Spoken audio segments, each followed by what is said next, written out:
Greetings, everybody. We are going to jump into a best of 3 Throne of Eldraine draft today. We've been kind of sticking with the best of 1s. We had a push towards Diamond or whatever at the end of last month that had us playing best of 1 a lot, and then we had some gold available to us, but now we don't have the gold for a free event, a ranked event, and haven't done best of 3 in Eldraine for a while, so we're going to try that today.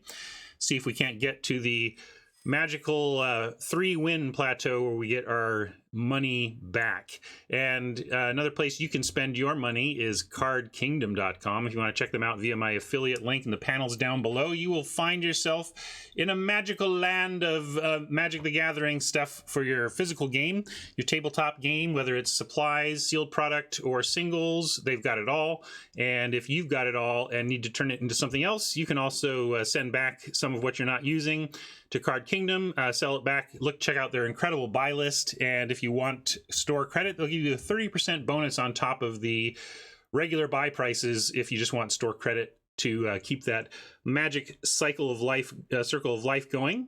And I really appreciate their support of this stream, and by going to their site through my affiliate link, or if you purchase from them often, just bookmarking my affiliate link and buying through that link, it really lets them know that my message here is being heard. So thank you, Card Kingdom. Let's jump in and see what pick one holds for us.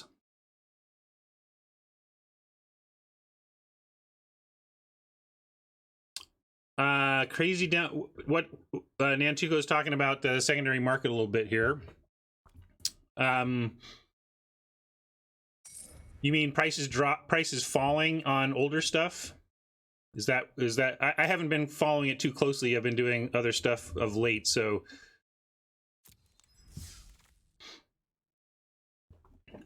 Hey, Peanuts GG, glad you could make it.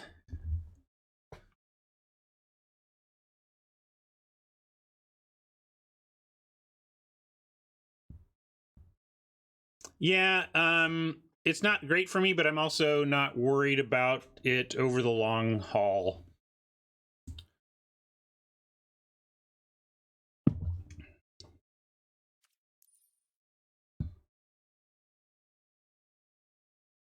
Yeah, we just take the pack. Opportunistic drag. We have an incredible red-blue. This is a red-blue seal deck all the way, right? I mean, Skullknocker and Paladin aren't that great, but Dragonfire, Ratter, Vandal, Dragon, and Vision are whoa. And a Cauldron, yeah. This is kind of pack you want in a sealed deck. But I think we take the Dragon. I mean,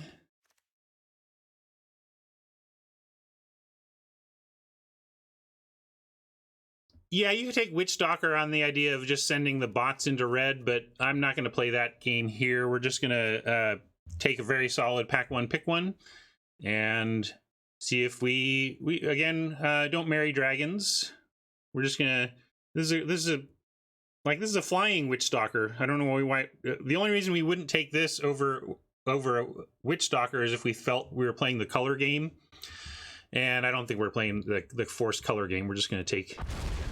We're going to be opportunistic and take the dragon. Rimrock is the only other red card in the pack to support kind of that pick one. There was no real black in the pack we passed. We could take Bell of the Brawl and look to be a little bit more of an aggro red-black direction. Again, no need to marry this per se, though. We can just take whatever's best here, which I think is the Bell of the Brawl or possibly the Tome Raider looking to wheel the So Tiny. Well, Fenor says, I don't think the force their colors game works well against the bots anyways. I don't know where the bots are at this point. Many of you know that I designed the first iteration of the bots, but they've been tuning and tweaking them since, so I don't know exactly where they're at right now. But assuming they haven't changed the system wildly, bots do settle into colors, and they do, while they may have some color preferences, they introduce kind of some personality aspect to it. Even through color preferences, they're not going to be stupid. They're going to take the most powerful cards for the most part. So when you see a pack one that is just stacked with green cards or whatever, you can presume that a bunch of bots all the way down the line are going to have at least one green card. And so it just ends up likely that they're going to settle into green, you know?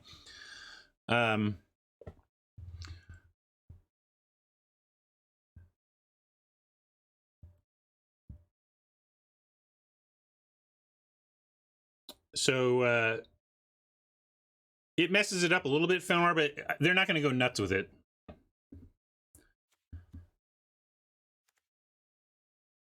All right, let's take Bell. See where we go from here. Man, here's I'm just seeing Thrill and Unexplained. I just kind of want all the cards for that that Draw 2 deck that we saw in Pack 1. What are we taking here, though? None of the red leaps out as particularly desirable.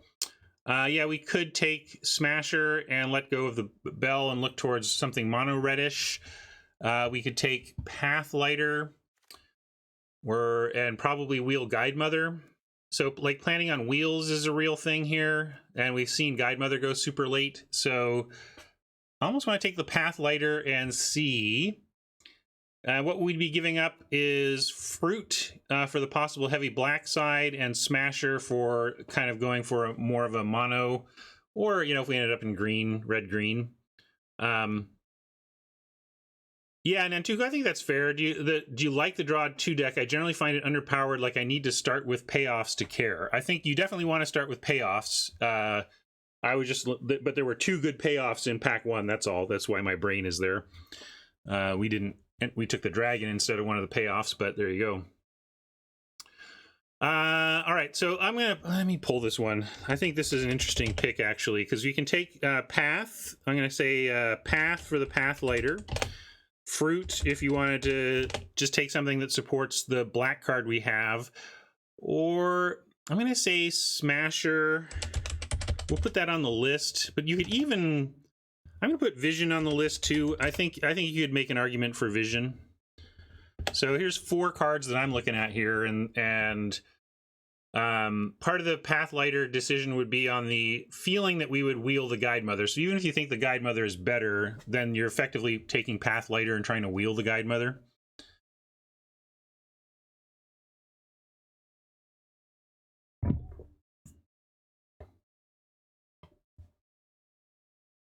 Nobody wants Fruit of the Vision. It's all Smash and Path, huh?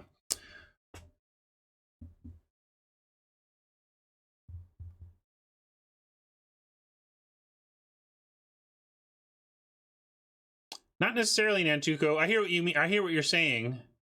But the bots, a bot is only going to lock into white if it's also locked into another color. So really, I think the only way that the Guidemother, like if the Guidemother is taken, it's because a bot locks into white and they lock into a secondary color that is also unsupported. Like maybe they go into white-blue and the Vision gets taken, and then when this comes around, it's literally the only thing in the pack. But even then, they might take the Drawbridge or the Weapon Rack based on how low they've been prioritizing the Guidemother. I'm going to take the Pathlighter. I'm going to override the Smash request. Even if we end up in heavy red, I think a 5/5 is just big, and I'm going to go for something that leans into some synergy that if it comes our way has a much higher upside for the overall quality of the deck. Yeah, but Smasher is red-green or mono-red. So either of these picks means kind of giving up the Bell anyway, and I'd rather go for something synergistically upside on Pathlighter. Still a ton of red here, so we're going to probably take a red card out of here. Here's the Mad Ratter that is supports the Draw 2 and an Opt that might wheel. It's awfully hard to say, quote, mono red is the way on Pack 1, Pick 4. Let's not get ahead of ourselves, okay?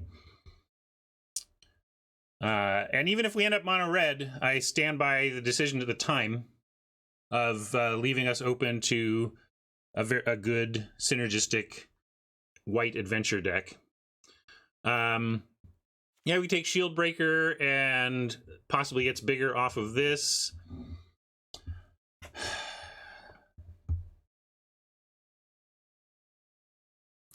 Planeswinner asks, Ryan, do bots pick colors before opening packs or after, and do they ever change colors?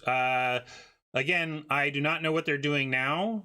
it sounds like now they come in with preferences, but what that's going to do is not settle them immediately into colors before the draft is starting. It's merely going to give bonuses or penalties to colors they like or don't like. So largely the bots are going to pick what they see as the best card, and then when they have a density of same colored cards in 2 colors, they're going to lock into those 2 colors. But I don't it can be hard to say how much the personalities are overriding kind of the stock stack rankings.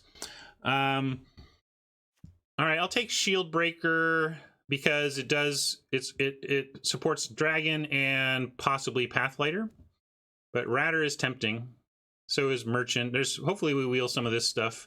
If we get some late dwarves, we maybe pick up a dwarf and try to wheel this one.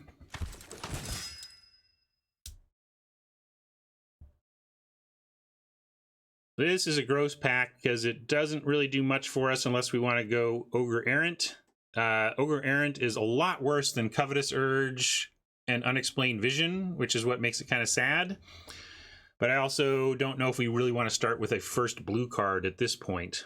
However, we are, you know, we're only this is only the 5th pick in. We could take an Unexplained Vision and see where this goes. I actually kind of like that, although I don't think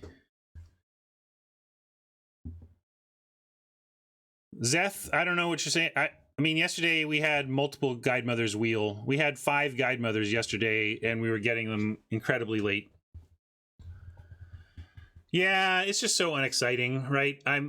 This is probably the grown-up pick, but I just hate it for its averageness. And I can't really speculate on Urge. I feel like I really don't think we're a blue-black deck, so I think we have to let that go.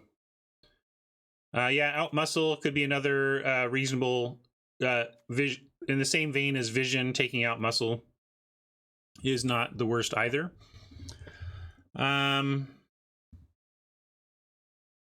Yeah, maybe we should take that.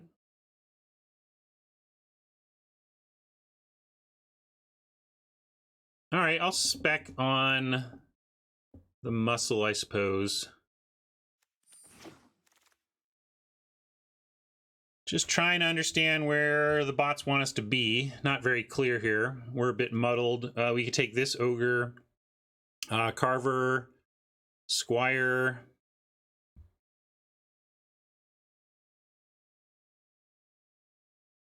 Yeah, we could take Carver and move into white-green. Give up on 3 of our picks. I had a deck on offline draft I started yesterday where I was considering playing one because it was actually the blue-white artifact enchantment deck. Yeah, I think it's Squire or Carver again, kind of putting the Ogre Errant aside. I think I'm going to take the Squire over the Carver. What do you think? You know, I can do a quick poll on this one. 15 seconds on Squire, Carver, or Ogre.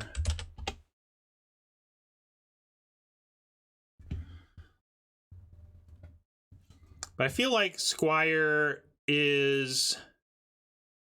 Yeah, I think Squire is just generally better than Carver.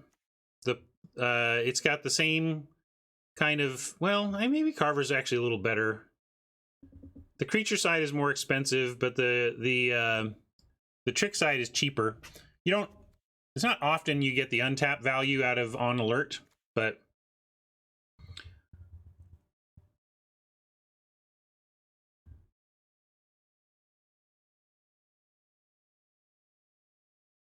Yeah, I think you can make good cases for either of these. I'll go with chat on this one. I'm not sure. You know, somebody said that the untap is worth an extra mana. I don't know about that. I think I often use this on attacks anyway. Not that having a vigilant creature isn't the worst, but we'll take it. Okay, so here's a 7 dwarves. We saw one in like pack 3. Was there pick 3 or pick 2 that we can try and wheel another dwarf? Youthful Knight is just better if you're not getting any other dwarves, but if we do the dwarf thing, then picking up 1 here might be better in the long run than grabbing a Youthful Knight here. Yeah, so there's Tree Folk that should be considered. We do have a Outmuscle. Looks like we're getting away from black more than anything here.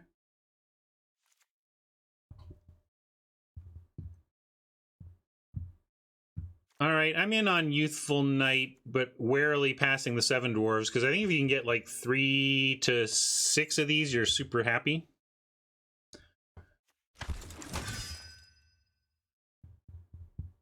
More Tree Folk, very solid card, but we seem to be drifting away from this as a possibility. We could pick it up here, though.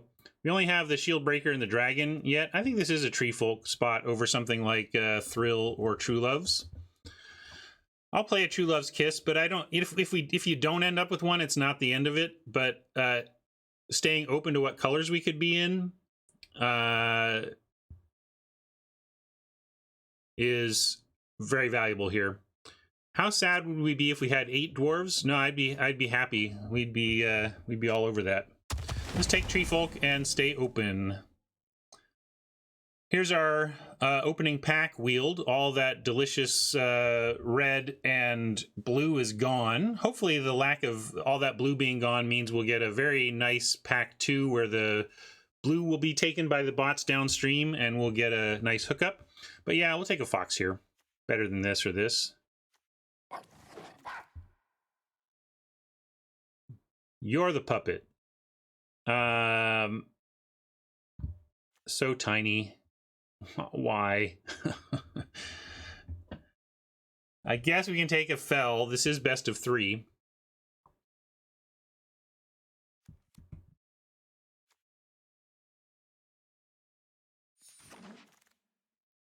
Hey, look what wheeled.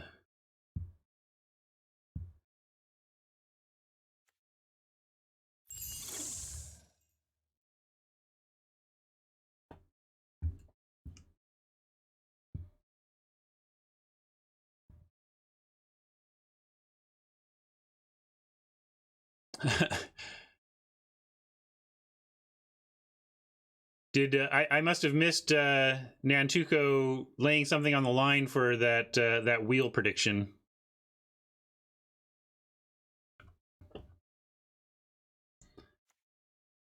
All right, we'll take Ginger Brute here. Oh, well, there's Raging Red Cap, actually. I'm going to take the red cap in case we end up red.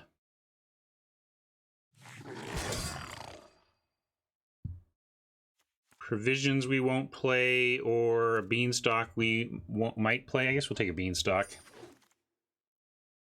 Type sub if you want to get in on Nantuko's sub giveaway.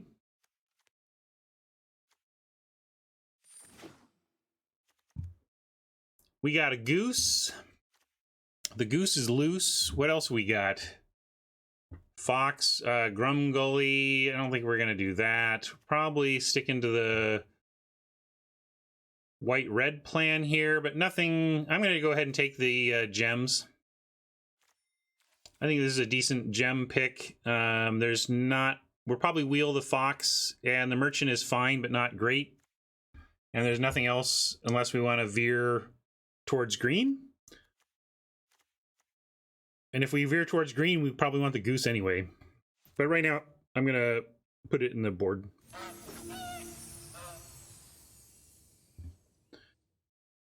Another Rampart Smasher, which we passed one of these, pack 1, pick 2. I'm going to take the Glass Casket here, though, and we're going to try and wheel this Squire. No guarantees, but maybe.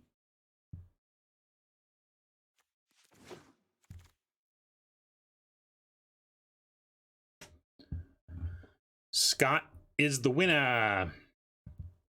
Let's see. Another of the 7 dwarves. Note, I know the second one didn't even wheel, so I guess we weren't losing too much on that plan. We can take the Unicorn here. I'm feeling less and less green about things, although maybe I shouldn't be. This was just a whatever pick. Thank you so much. Oh, there's the gift from Nantuko. Thanks, Nantuko. I'm glad I won a bet I didn't know I had. Yeah, maybe we take once in future. Still specking. Still trying to figure out whether we are green or red. Would love to play this dragon, but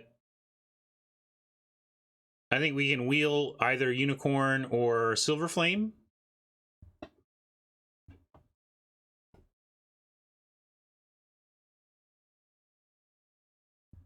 So yeah, I'll take the once in future on spec still. Still trying to figure out what we're pairing with white here. Here we have another chance to wheel a Guide Mother. This one's a little tougher of a wheel. It's pick 4. I think the other one was like pick 2 that we were trying to wheel from. No, pick 3, because yeah, we had Dragon into Bell into the Pathlighter, which I took because we thought we might wheel the Guide Mother. Yeah, and there's another dwarf. We could just grab a dwarf and see if we wheel the one from the pack we just passed. We could also just take the Rider in Need Unicorn. Hey, Queen. Thank you so much, Queen. Appreciate that sub. Let's go draft you here anyway. How bold are we about this Guide Mother is one question. I'm going to just not mess around and take her here. I think we probably could have wheeled her, but I decided not to risk it. Here we get an easy Archon.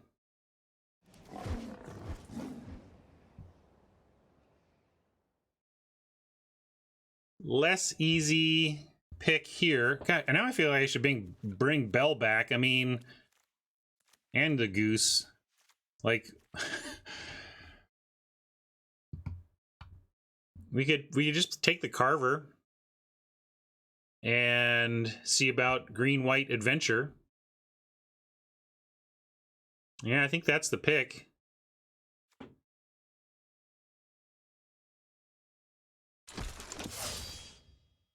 Well, I wouldn't mind going heavy white, but there wasn't really a reason to go heavy white in that particular pack. Here we'll easily, happily take the Trapped in a Tower, though.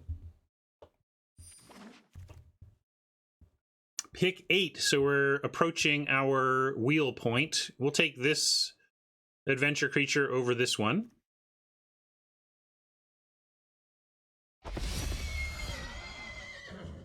Fox came back for us. We'll take another one of these.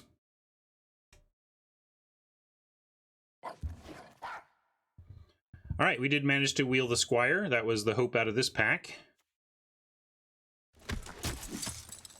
And we managed to wheel the Ritual. Not what was the other one? There was some other card we were considering in white that was decent, but we were hoping for one or the other. Maybe it was Unicorn, actually. So yeah, got one Unicorn, got the Ritual. Here's a nice spot for a True Love's Kiss. Some Vault Progress. Yeah, we'll take a look at Curve here. What do we got? Pretty decent black pack with Foulmire Knight and Bake, but we're nowhere near black at this point. You can cut the bell again. Probably just take the playable gems. Let's see, is it a non-bow with us? Gotta make sure it's not a big non-bow. Means we don't get to steal something with the dragon.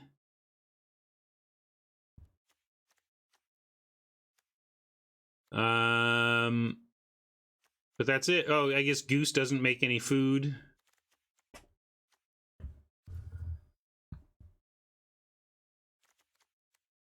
Yeah, Sir All-In is decent as well. Hard for me to pass playable gems, but no, I don't think it's creatures. Creatures entering the battlefield. Oh, it doesn't cause the build, so maybe it's... Oh yeah, it does turn off Pathlighter, which is a non-bow. Thanks. Non-bow with Goose and non-bow with Pathlighter. Maybe that means we take the Knight because of that non-bow, or we just accept that we're taking this out of gems and we don't play it. I'll take the Lion's Claw though. That's fine.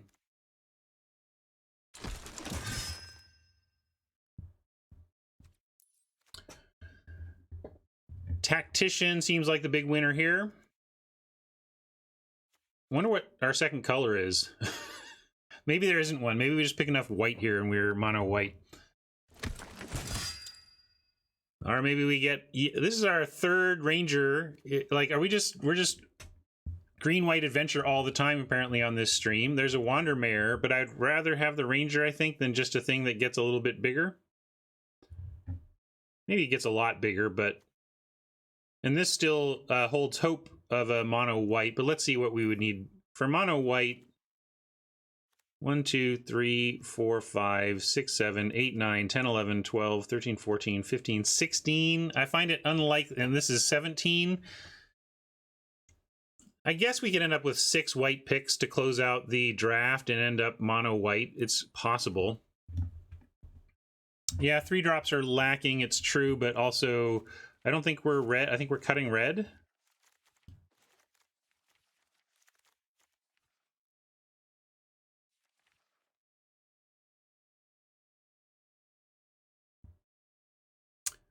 I guess we take Wandermare on curve need. I'll pull this one. This is tough. I think this is a little bit better of a card, but it's true that our 3 drops could use more curve help. And we are on pack 3, so it's not like we have infinite time to figure this out. But we'll call it Wander versus Ranger.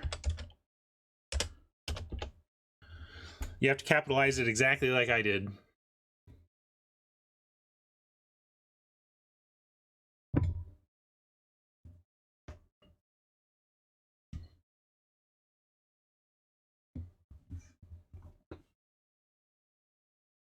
Pretty close one. Pretty close one.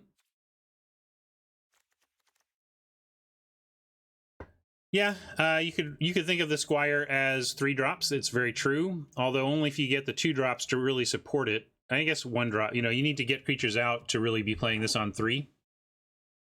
Oh, Cardboard Live is off. Sorry. Here, let me turn that on for you. I had to restart my computer and forgot to fire up the old Cardboard Live. But it should be syncing now and getting going. Oh, new update. All right, we're going to update and see how that goes. Anyway, back to this poll. Man, I still kind of want the Ranger. But I'll follow you down, chat. I mean, you end up with, I don't think we have to work too hard. So let's see. We get, right now, we have Trapped into a Tower, Gilded Goose making food, Glass Casket, and I mean, we would like to find maybe one or 2 other things that maybe make food or otherwise launch Flutterfoxen, but I don't hate where we're at. And here we probably just want the Paladin.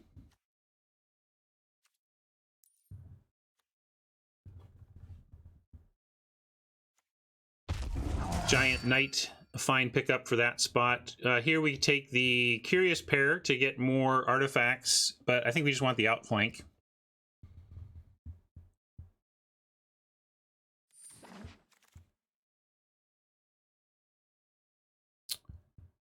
We had a bunch of these in one of our decks that did okay.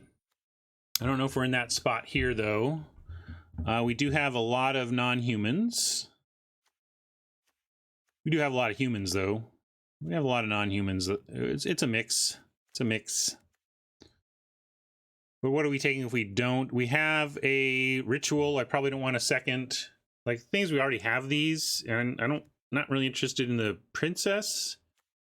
I guess we take the tracker, but I'm not super keen on it.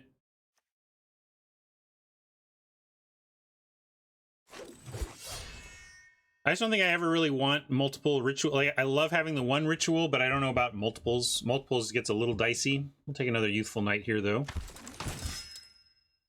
Here's another Tree Folk, or we could grab an egg. This helps with Flutterfoxes, and I don't know if we're splashing anything we've got here. I don't think so.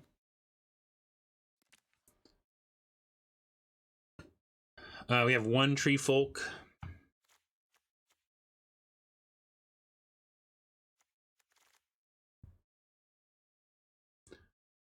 Nice, Bad Lotus.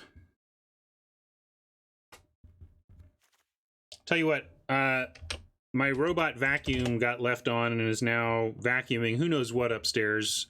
So I'm going to pull egg versus tree and go turn off my vacuum. Hold on.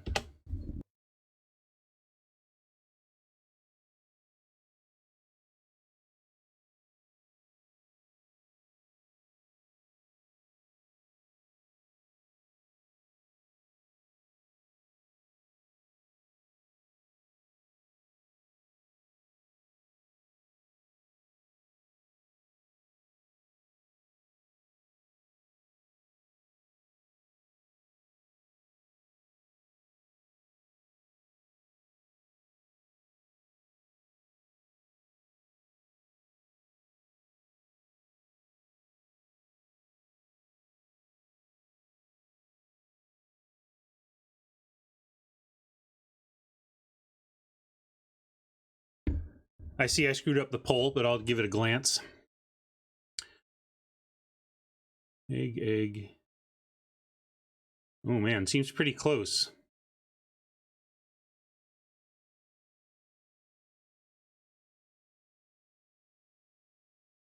Maybe we're not playing either, but we don't have. You know, we're only cutting a couple of cards here. I wonder if we're even playing the goose. I guess it makes food.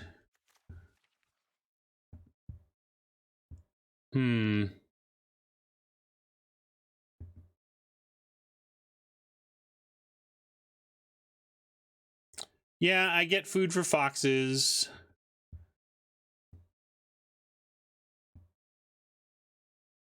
And it's true that the color, it maybe helps us adamant the paladin a little more reliably.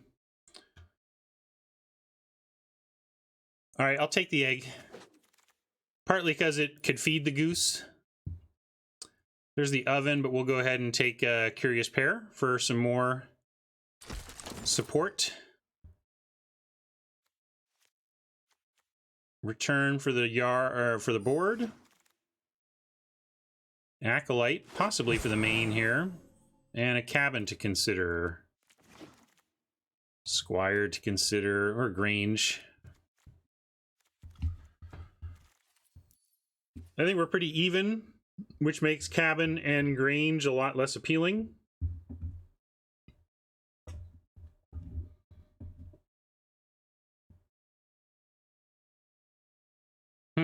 Funny to have a real pick, pack 3, pick 13, but I don't think we're running this either way, so I'm going to take the Grange.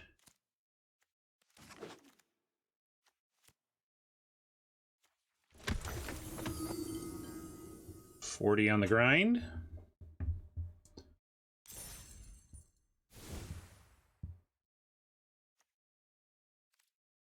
All right, 6 cuts. We're at 21.8 on our split.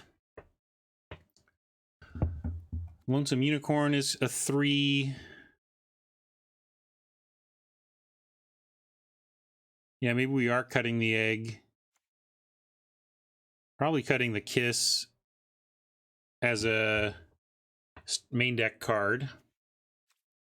Cutting the Tracker.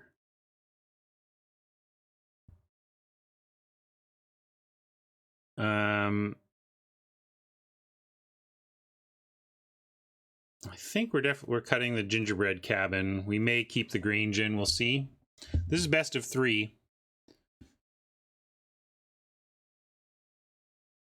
Like if we cut pear, I practically want to just cut pear, goose, and egg, and like acolyte.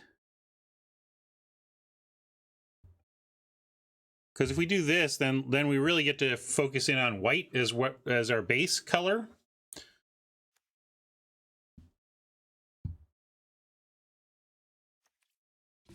What do you think of this? Needs something for the food. Explain.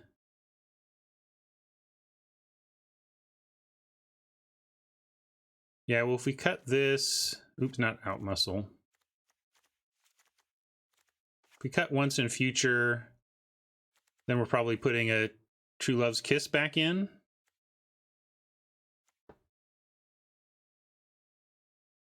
Oh yeah, I just thought you meant there was literal food synergies that I couldn't, like, where's our witch or whatever.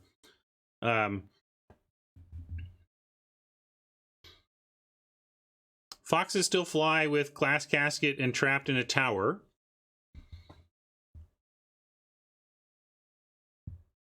But we could, like, cut Kiss and put back in a generic egg just to help with the flying foxes.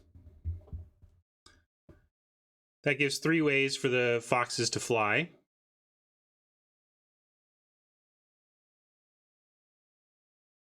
You like Acolyte. What does Acolyte do for us, though? Why not Goose over Egg? Because I see the Goose as being good early, and you could argue that it's fine late because you just sit around making food, but it's not actually that amazing for it to sit around making food. Like 4 mana a turn to gain 3. I guess against some aggro that's going to be good, but it's very clunky, Irion. Very clunky.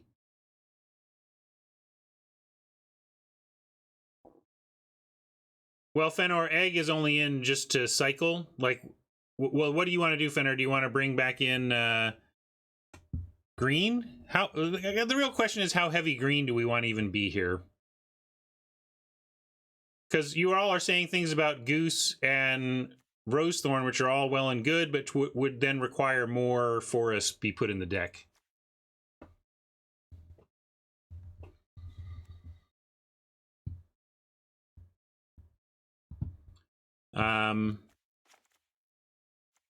So some people want to do this.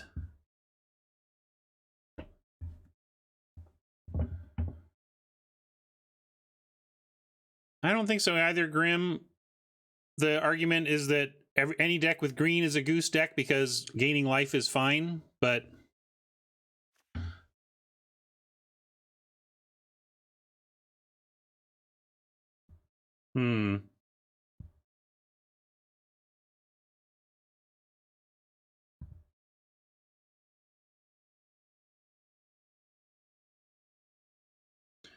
You want to cut the Goose and leave the Acolyte.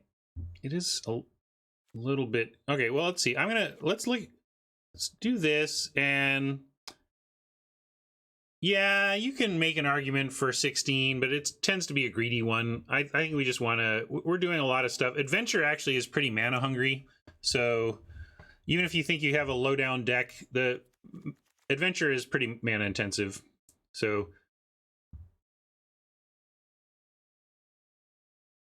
All right, so I'm gonna leave it like this here. I need a little pre-game bio break, and I'm gonna go take that, and you're gonna help me name this deck, and you're gonna come up with any final objections or suggestions to the list. So this is where I'm gonna be with it.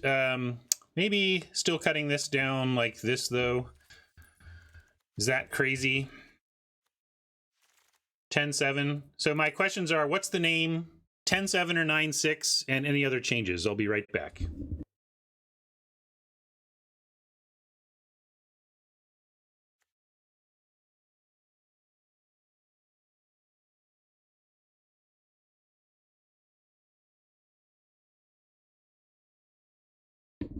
All right, back, and I'm going to check out your comments here.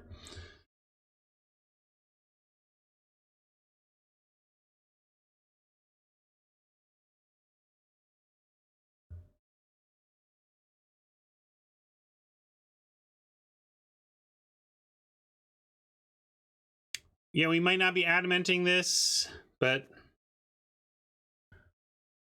we'll just we'll get a counter on it through the green. How about that?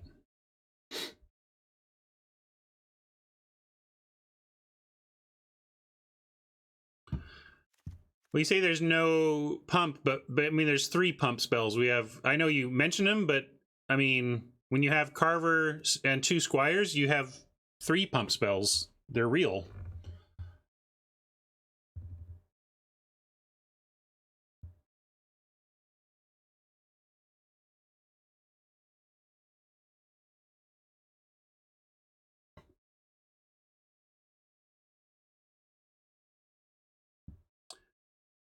I think people worried about Flutterfox to the point where you want to play a goose. Like, I get that the goose is powerful, but we're just heavy white. I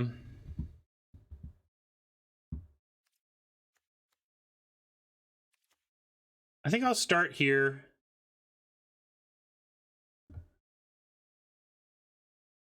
Yeah, we could go 9. We could go 9/8 and put the goose back in. Ugh, I just want to play though. It just, that's the thing. The goose isn't really doing what our plan wants, and Flutterfox is. Here's the thing with a Flutterfox: it's not a big deal if it's not flying on turn 3. You'd like it to be flying by turn 7, and between Glass Casket and Trapped in a Tower, it's a decent chance that you will. So.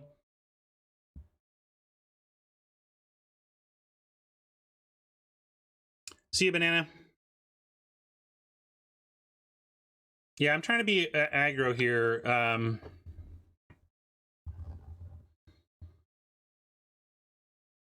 No, that's nonsense. Stop it. You're acting like Flutterfox is a 0/1 for 5 unless you have an artifact or enchantment. It doesn't matter that it's not, like, this deck is fine with a 2/2 for 2.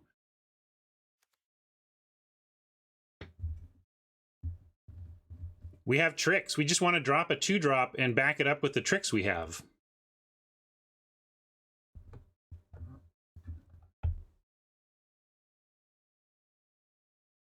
Acolyte was the last ad. I don't particularly like it, but it does help get Paladin to the occasional Adamant.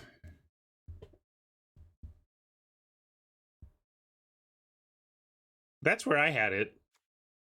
I had Egg in over Acolyte and was convinced to put Acolyte in over Egg, but I kind of like this. Maybe this answers a little bit of the... It really solidifies the... this, and then Egg helps with the foxes as well. I just don't think the goose... The goose is ramp once. Nah, I don't know. Goose makes the fox fly if you have the green early.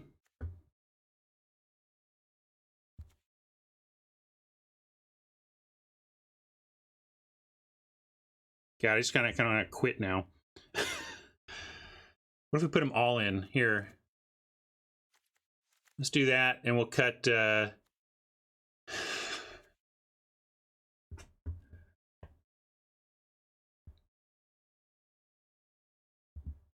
Acolyte better than both. Why are you so high on Acolyte, Fenor? Like, you're really adamant about the Acolyte.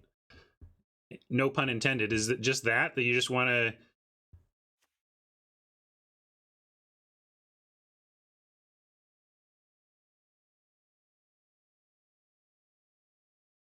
Yeah, it's not a very exciting creature.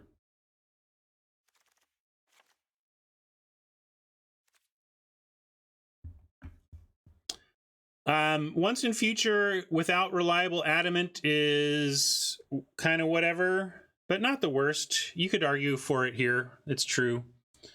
I know. All right, I gotta move on here. I gotta just do something and play, or I'm gonna go crazy. All right, everybody wants the goose in. I'm gonna start it like this, and we'll see how it goes. I'm wary of goose on 7 forests, which I believe it should be. So in fact, I think this kind of makes me want to do this though. And maybe even drop the Grange and just go 9/8.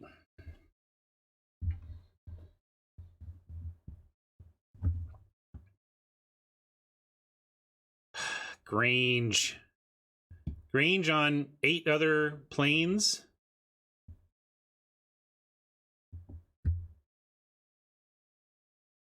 I don't know about that.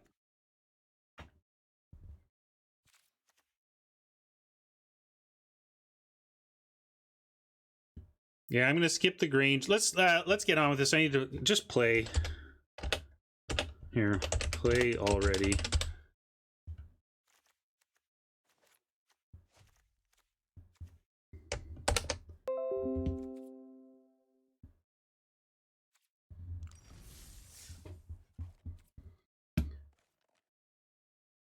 Too much chat. Gotta play with something. We're best 2 of 3. Let's play this match, and then maybe we can rebuild a little bit.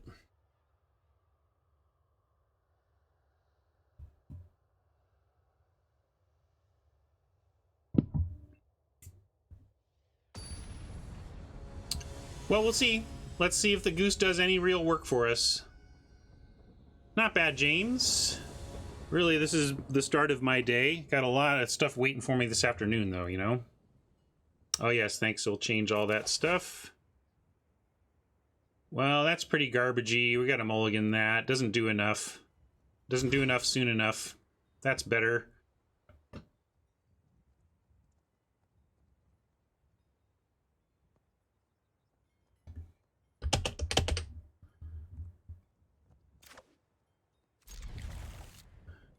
And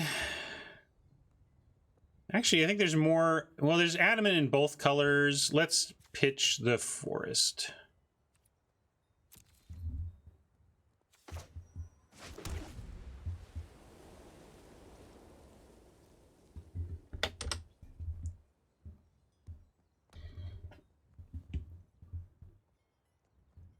There's not much double color requirements in either. Ardenvale Tactician, Sir Alan, and Fairy Guide Mother when you want to do both halves on the same turn, basically.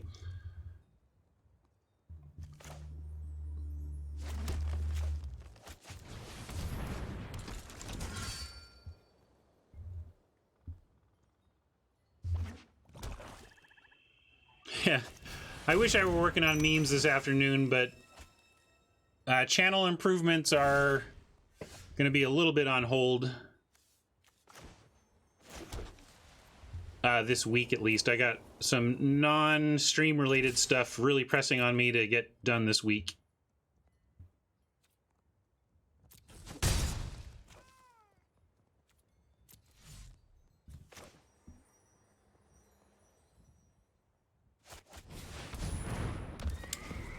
Boring side of my LLC. Boring business stuff, but stuff that has to get done.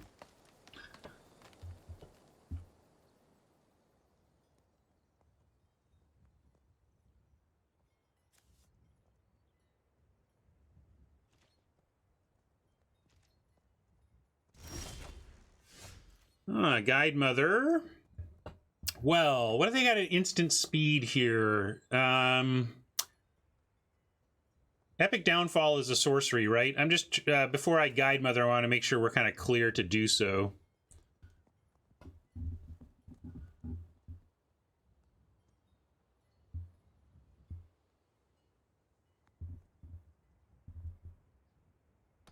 Just a company. Limited Liability Corporation.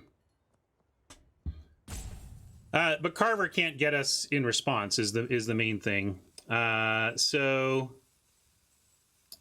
And Carver on Wandermare would be like, we're going to do it this way.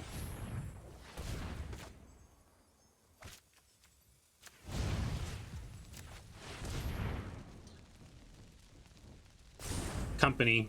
Yeah, whatever. I don't even know. LLC is just a business thing. It's a type of business you can start. So by doing it this way, now Wandermare, now if it is Carver, Carver doesn't stop either of these attacks. That's why I did it this way.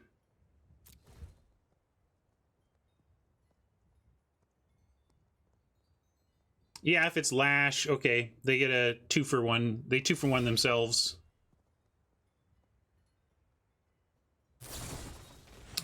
Yeah, again, that's fine with me. We'd like to get this bigger, but Oppo 2-for-1ing themselves is just fine.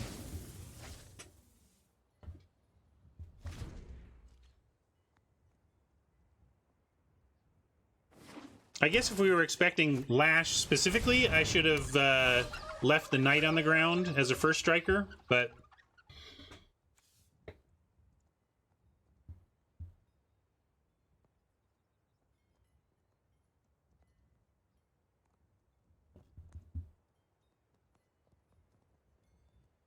All right, we are low on mana. Maybe we just go for...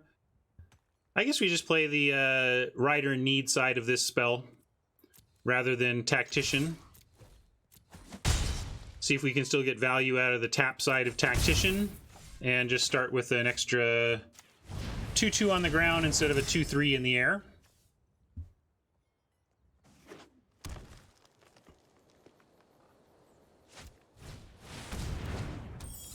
Bog Naughty. Can't really stop that with our tools here. But they don't. They have one food to throw around, so we're just gonna have to overwhelm the Bog Naughty. Anything we can do? Trouble is we can't even really attack into it right now. That's pretty annoying. Yeah, it's kind of a problem. I'm gonna go with the Flutterfox here, and figuring that we may need to set up for a turn where we get there with a big Dizzying Swoop turn, where we tap Bog Naughty and some other defender. I think eventually, yeah, we're gonna tap it, but let's see if they deploy more to the board, and if we can deploy more to the board first and really make it kind of an Alpha Strike Dizzying Swoop instead of just a get him down to 5 or whatever. Yeah, this is a rough Reaper, but really we're just gonna keep the Tactician, I think, as the most important spell in the hand.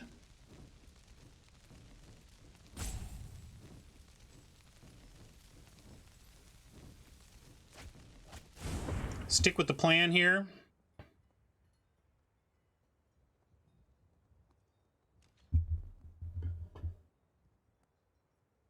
Hey, Bruce. Just got hit with a nasty Reaper. So Goose was like our last inclusion. Heavy debate this time. Like, this is where this could have been a... the Acolyte could have been an egg. But I'm going to play the Goose, and then...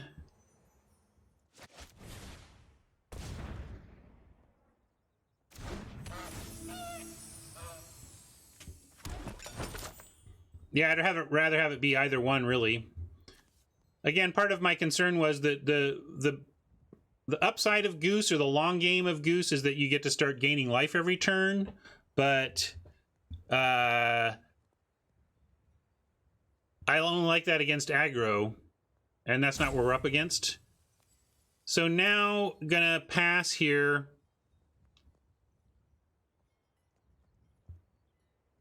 Hope they spend their turn playing the Reaper.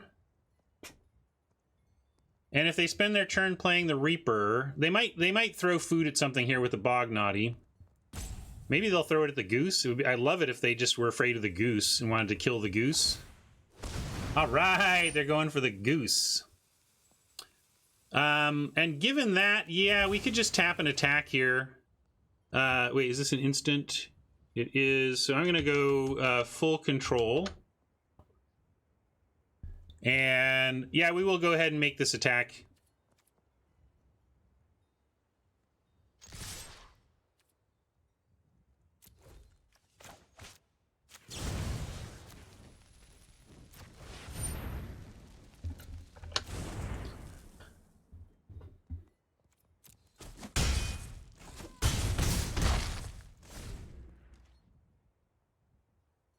Now, if they spend the turn on the Reaper, we basically have near lethal attacks. I guess we get him to 1.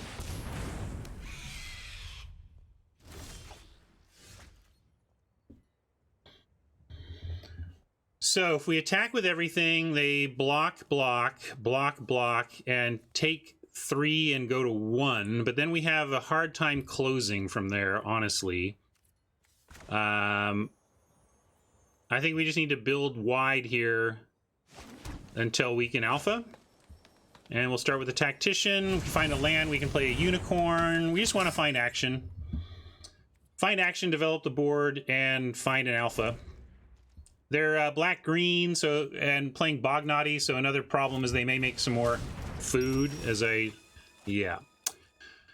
That's a rough draw. Ritual would be a great draw, yep. But hard to develop the board when they're going to Bognati us for free. Golden Egg was like the worst card for us to see, literally.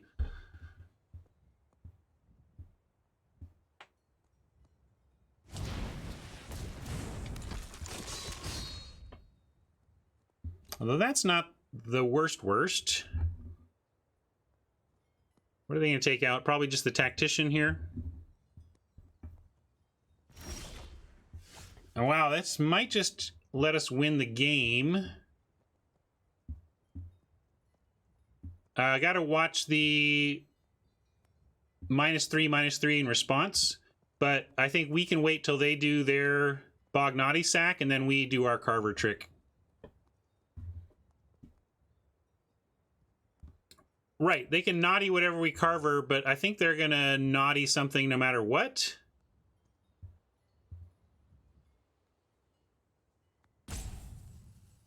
Trouble is we have to set up where if they choose not to use the naughty, we just have to let it all happen. They go last, which means, yeah, we have to decline to Carver.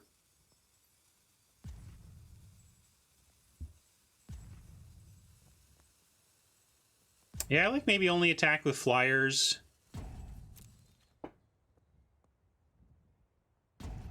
They have 2 easy blocks in the ground. Let's do that.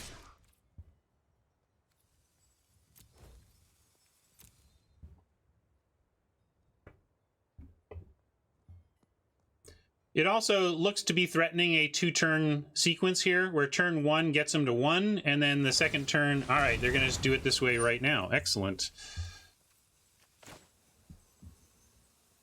Let's see, if they kill that...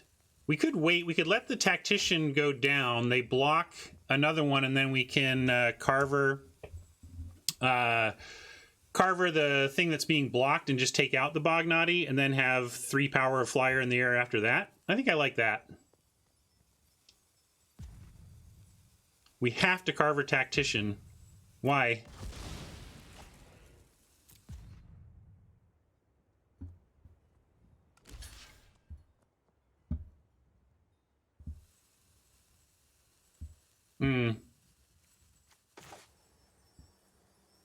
That's fair, but this is fine too.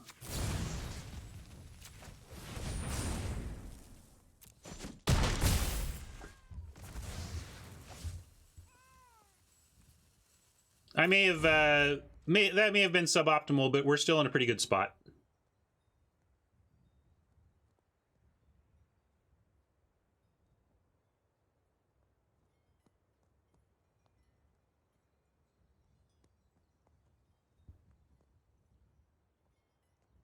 Seems to be some debate as to the quality of that play. I'll have to sort it out later.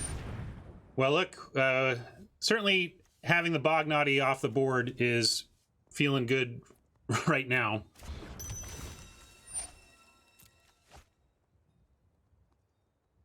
Oh, yeah, that's a great point, Avatar. Thank you. Those of you who wanted me to save the Tactician, we would have turned it into a 1/2. Are you kidding me?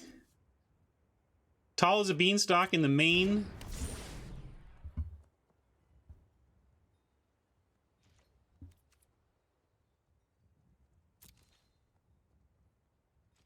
Pumping Knight doesn't force the naughty block because it makes it a 1/2, not a 4/5 or whatever you're thinking it was. It does not counter the -3/-3.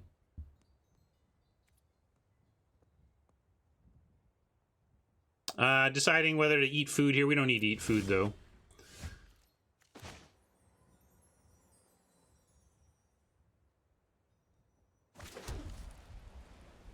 I don't like Beanstalk as a main deck card. I like it as a sideboard card. It has all the same risks of any other aura where you just get blown out and 2-for-1. It's just like, if you like Tall as a Beanstalk, you're not really, as a main deck card, I think it's a little bit of a desperate main deck card. You're just setting yourself up for 2-for-1s.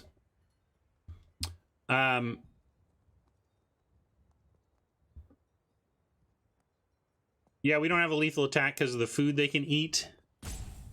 So I'm going to keep going wide.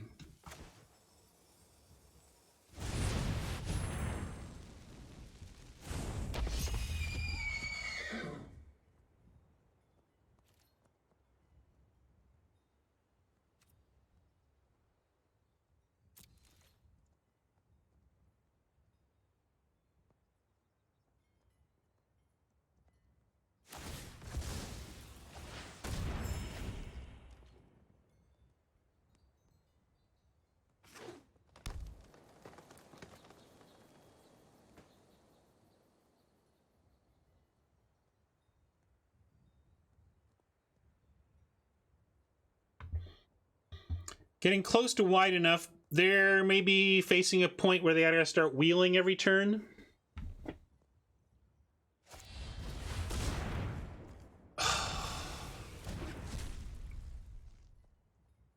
Mega pain.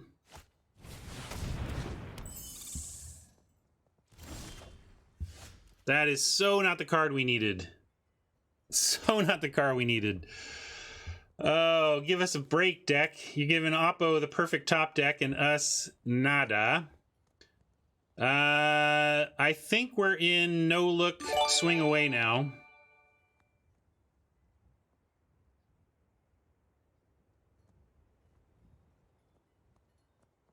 Fuzzbuzz, you're punting me? Why are we punting?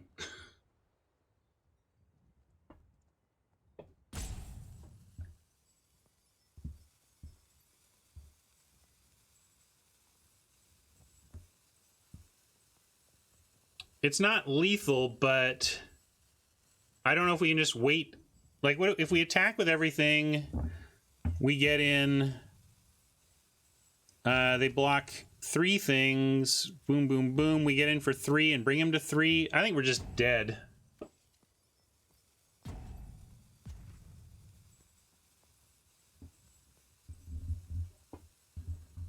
Yeah, Fuzzbuzz, have you been paying attention? We talked all that through. Saving the tactician was incorrect. All right, I'm gonna keep trying to go wide, I guess. I don't think this is a good spot, though. That was a brutal once and future for us. Wow, that's even worse. I mean, we're getting savagely out top decked here.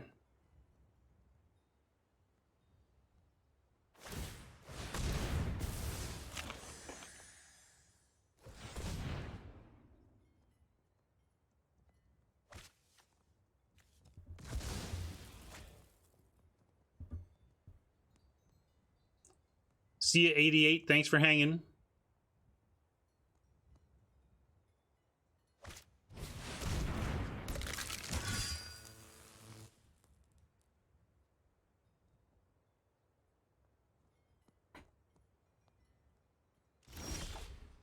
See, now I have to win because Freya's saying this game is over, so we got to disprove that notion. Too bad we cannot muscle and survive. So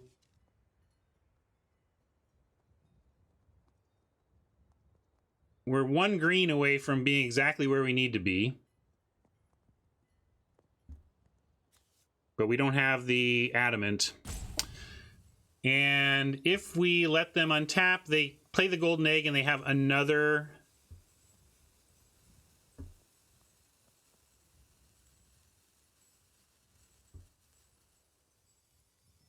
No, if we let them play the egg, we're just giving it up. So we got to give up our token for the naughty.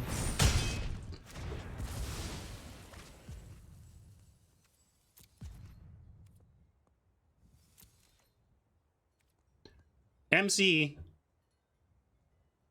nobody is saying that auras are 100% useless. We're saying that running a beanstalk has the risky part of it makes it too risky. It's not a good I don't like it as a main deck card because it puts way too much risk than you want to take on.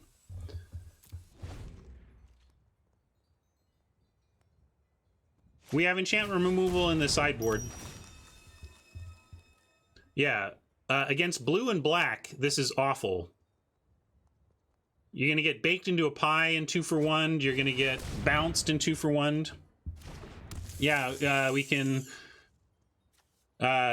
lock the Flaxen Intruder in a tower. That would get it done.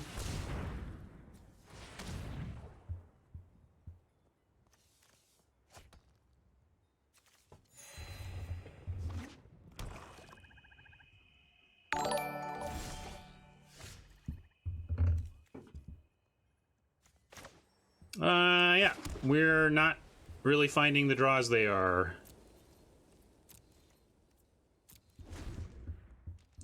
Krauser, the question is not whether it's good against our deck at this point in time right now. The question is whether this is a good card to put in your main deck, and I'm trying to especially dissuade people of that notion in the context of it being a good against our deck, because when cards are good at moments like this, it's what convinces people that they're totally fine to just run all the tall as a beanstalks they want in their main deck. And part of my job, the whole point of my stream is to help people see the full perspective on such things and understand the incredible risk they're taking on by main decking something like tall as a beanstalk, especially in the context of where it is doing work against us, because that's the type of thing that people then use to justify the mistake of playing it in the future where they shouldn't be playing it.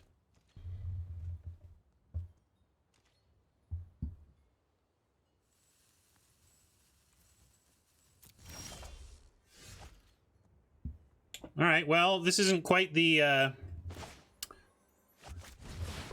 Silver Flame ritual we wanted, but this maybe gives us some attacks.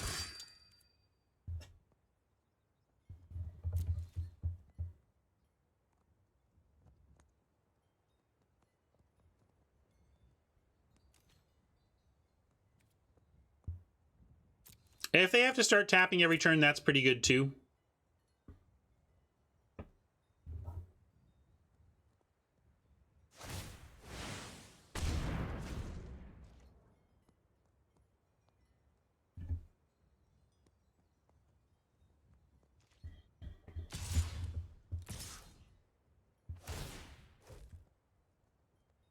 That's pretty bold. Oppo attacking. We're going to say no blocks, of course.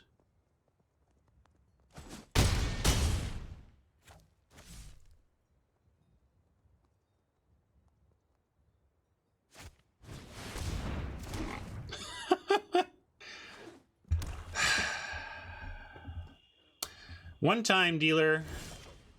Come on. Now we're kind of getting more towards unwinnable.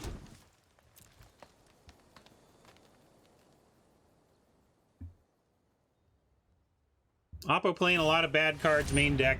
Let's try and get him in 3.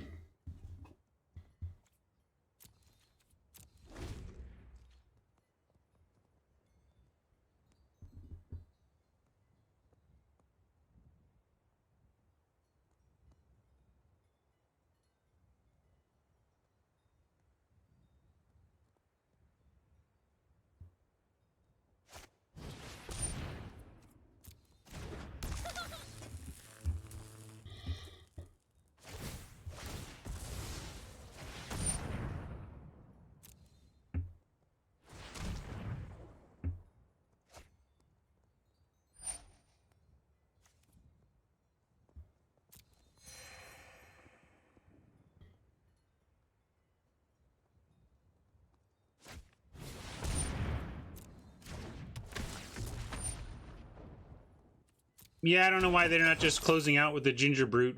I think they're...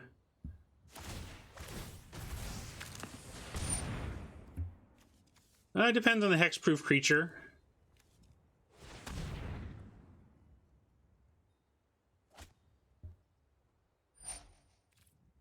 Oh, great. No, Oppo's just going to get their stupid Bognaughty back.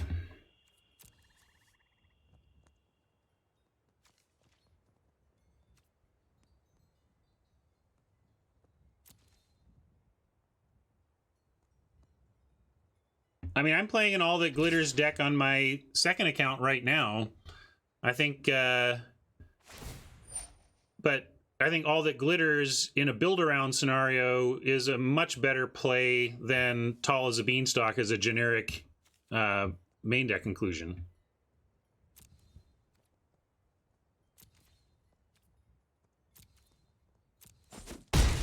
Yeah, I don't know why they're not sending the boars. I just feel like... I mean, this game is probably over. We could move on, but they're making enough sketchy plays that I want to give us a chance here.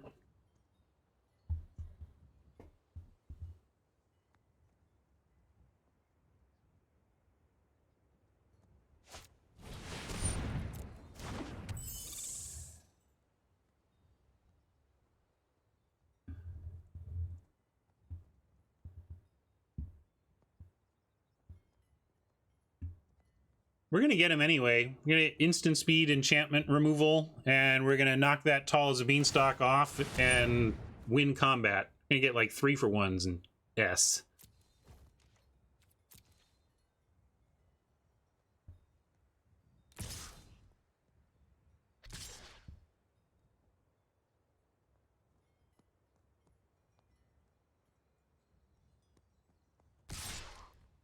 Oh, now they're thinking about the boars.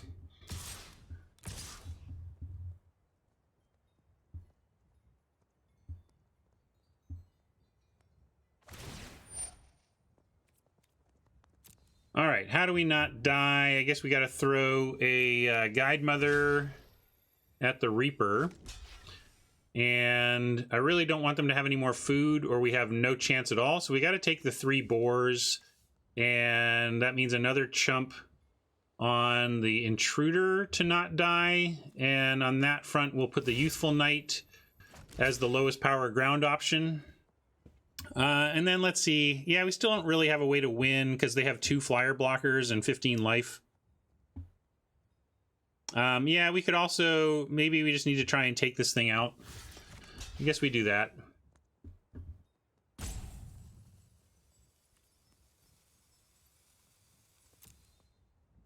Yeah, we could also try and take out the Reaper, but we need to have something left to actually try and win with. If we just trade off for their important creatures, then we lose to our empty board.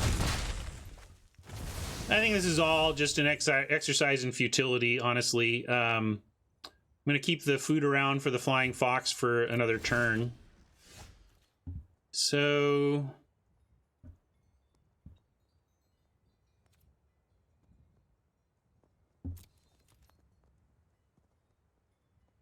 yeah, we're going to lose. We got nothing. We'll do this, though.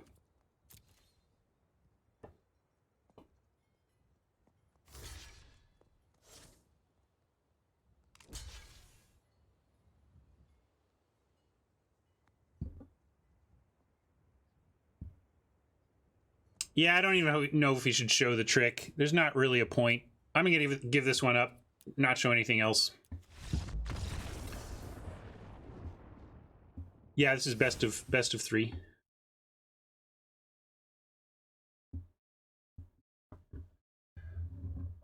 Now, they don't have a lot. They only have the Bog Naughty, but they have a million ways to bring it back. We could fell the Pheasant for the Naughty, and we can True Love's Kiss and or Return to Nature.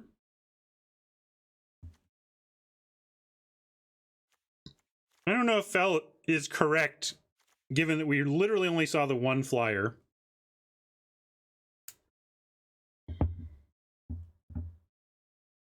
I think we want both True Love's Kiss and Return to Nature. And I think the Goose goes. It was only 1. They just brought it back literally 3 times. Yeah, that's true. Reaper ends up flying enough of the time that I think we can justify that.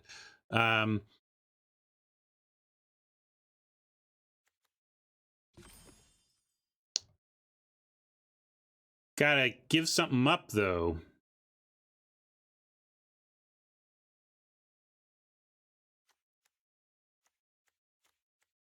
What are we giving up here? Like, Youthful Night.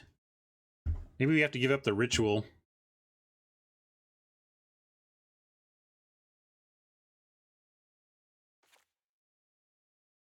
Ritual is solid, but we got to find something to give. What do you want out then, Fenor?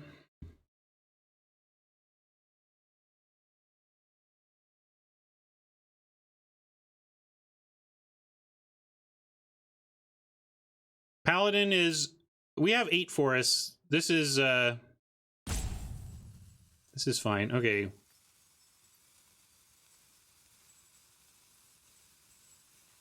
I like the cut Knight. I'm gonna cut one Youthful Knight. I want to keep both of the naturalized effects in. They showed us a lot to hit with it.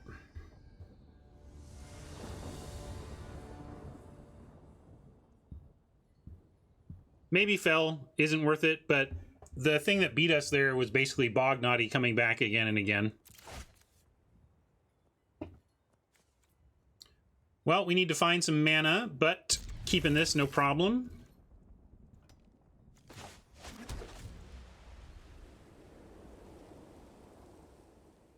I'm results-oriented sideboarding? I don't know what you mean by that.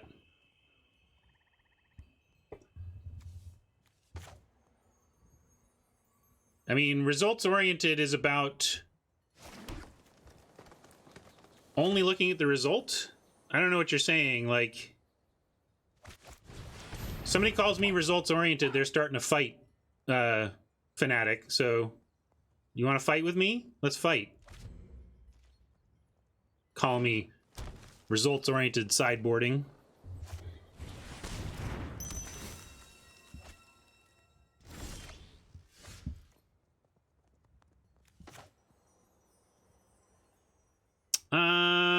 Yeah, we'll just go with the Guide Mother.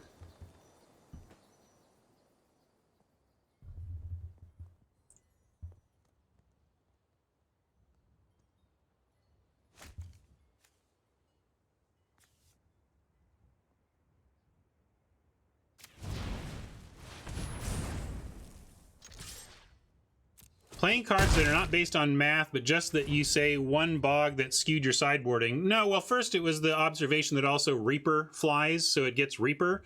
And Bognaughty was their most important card. And I was hemming and hawing. I was like, I'm on the edge about the Fell because I know they don't have a ton of flyers, but they have very important ones. So I don't... For you to call me results-oriented there is pretty insulting given how I laid out exactly what I was on about with it.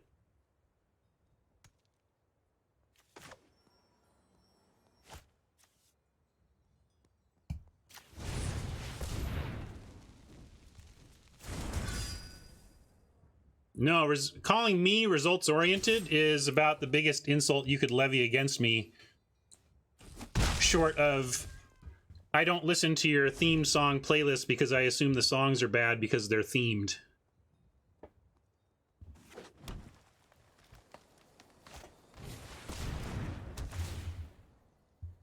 Hey, fool.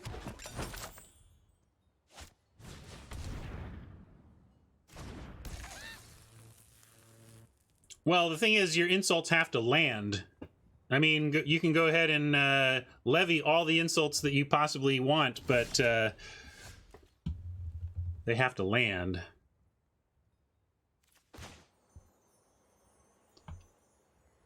Process-oriented would be the opposite of results-oriented. Trust the process. Here we're just going to go with Archon after swinging in. Looks like we're up against quite a grind here. But this is yet another reason I wanted to bring in removal. Multiple naturalized effects. I hear you. But if you poke fun at me, if you poke fun with calling me results-oriented, you'll get a fist shake.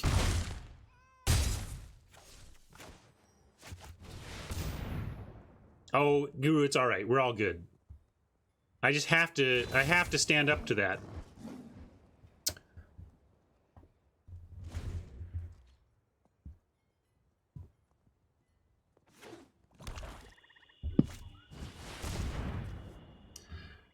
I mean, it's like if you spent almost 10 years of your life railing against Nazis and how bad they are and how you want to avoid Nazism, and then someone calls you a Nazi, you know? It's like, it's not, just trying to make a point.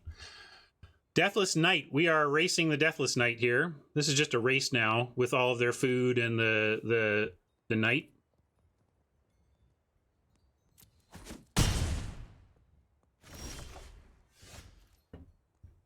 We could tower the knight. That's probably the best thing for the knight. Puts the fox in the air. I think this is pretty good for us, really. Even trying to decide if we want to bother with the tower now, because we could just go Tree Folk on the Archon and play the Guide Mother. And then I kind of like that. Let's go Guide Mother. I guess the risk here is that they could reap us for our final 2 cards, so I should keep that in mind. But I think we're fine. If they spend the turn reaping, we're in a pretty good spot in the race as well. I'm going to try this.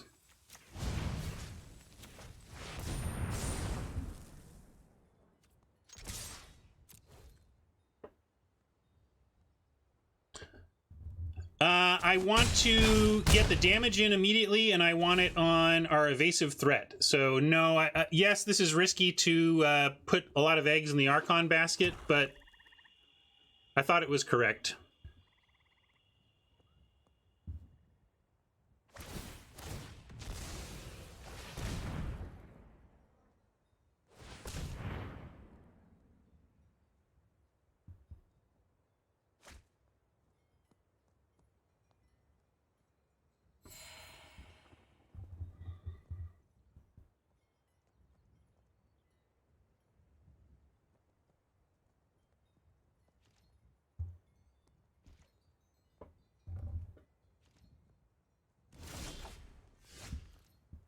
All right. Now they're even staying back on D with the Deathless Knight. So here I like the tower. Although we could just, if we go Tower Casket, they're at a virtual 7 here. And yeah, Tower Casket I think just wins.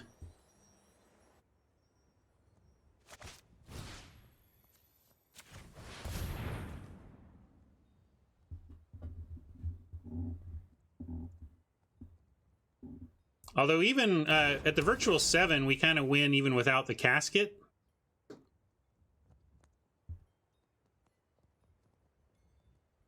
Right? So they go 7, and we have 5, 6, 7, 8. I think they're just done for. They might have that lash, but that doesn't matter.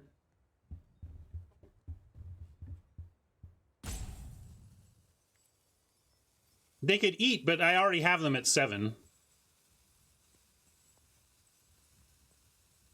I'm going to not do it because right now they're dead to the flyers alone.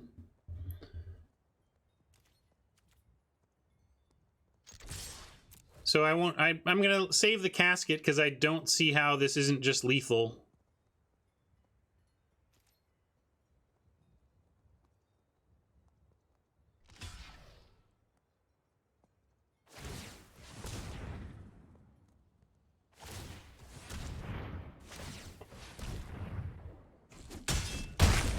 Neither did Oppo.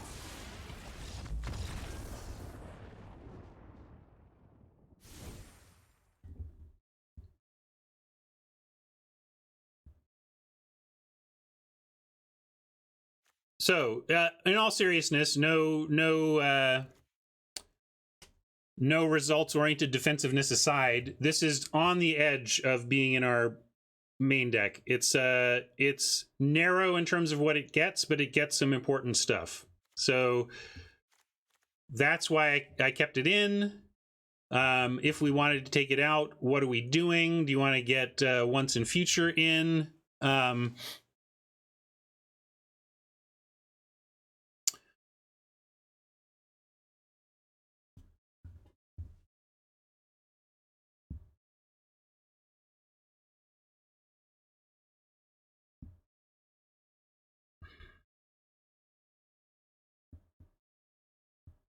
No, I still want both Return and Kiss in. I'm convinced that both our naturalize effects should be in. The only question is whether Fell the Pheasant is too narrow to be in.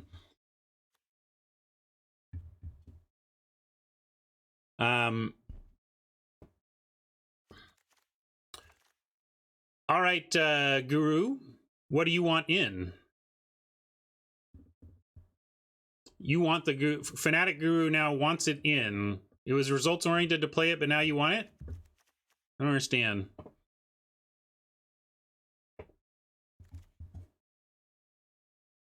I could see, all right. Here, I'll poll 10 seconds, Fell, once, and Flame.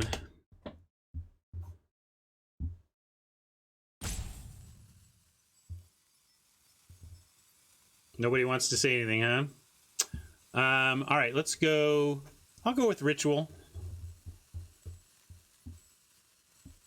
I think it's all pretty close,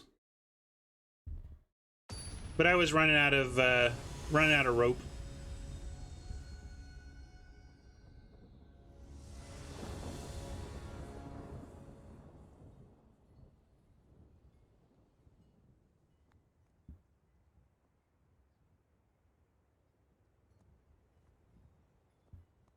I doubt you mean the same thing about results-oriented thinking than I do, then, Guru. There's no way that if we agreed on the definition of that term that you would think it's a good thing. It is, by definition, by LR definition, results-oriented thinking is a bad thing. It's not that results don't matter, it's that the process matters more. I'm keeping this because we have a decent curve out, but it's a little ugly.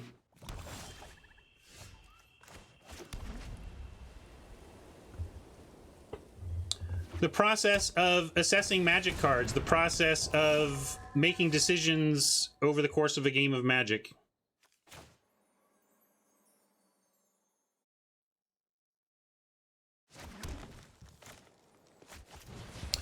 Results-oriented thinking is about determining your path and process based solely on the outcome, without asking yourself, was it still a good decision even though the outcome was poor?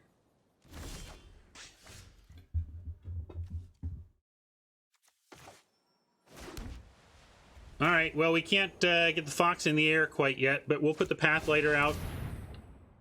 And we're close to...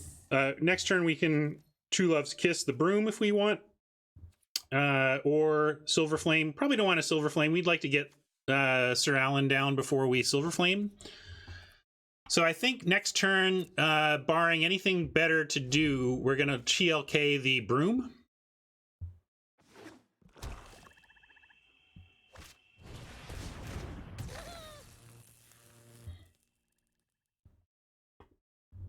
It's still not the right way to think about that, Fenor. And maybe I don't think I'm ready to soapbox on this on results orientation immediately, but we will I'll consider that for the future. Let's see. They have the mana to deal with the Ginger Root. Yeah, we're going to TLK the Broom here.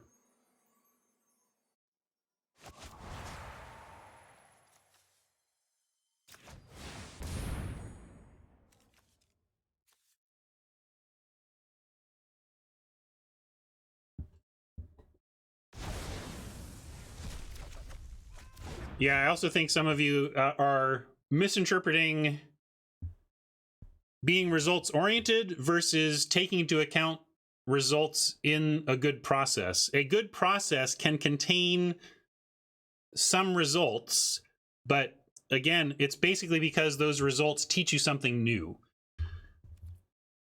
When results change my opinion about something, it's because something about the nature of the game that produced those results also produced some extra information that has changed my thinking on something.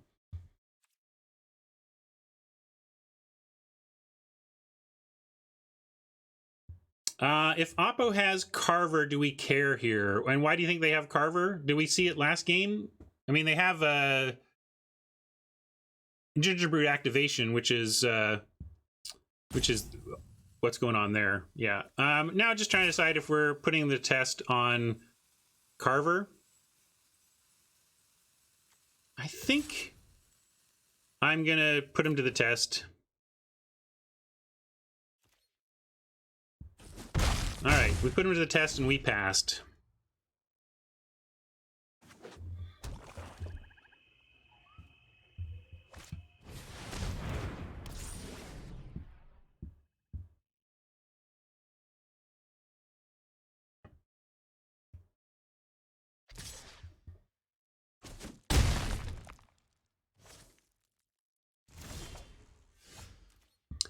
Okay, so wow, they're going aggro? You want to race us, huh? I'm down with the race. So down with the race.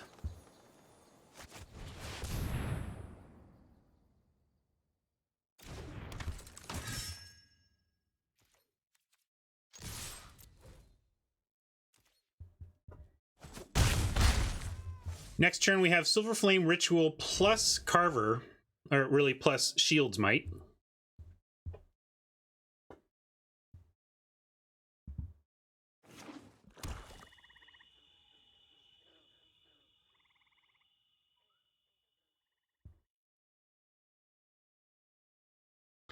Definitely played a lot of poker over the years.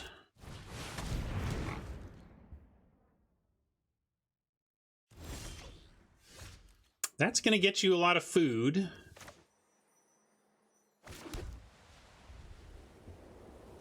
Let's see, we could also just save... We could do Carver and Squire's instance here, get 2 more creatures on board, and then do the ritual.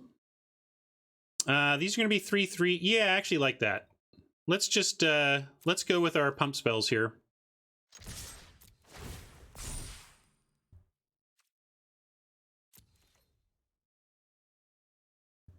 And see how they want to approach the blocks.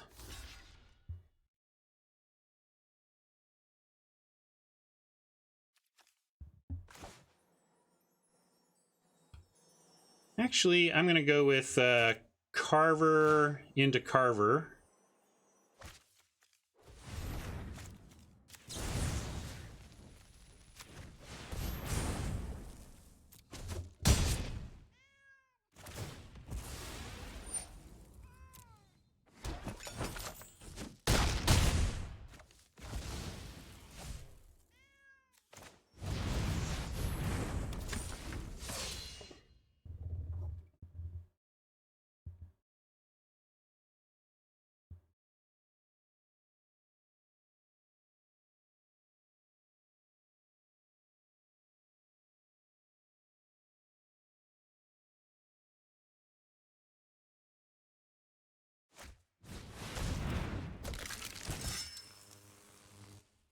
No, we're in the first match of our first draft.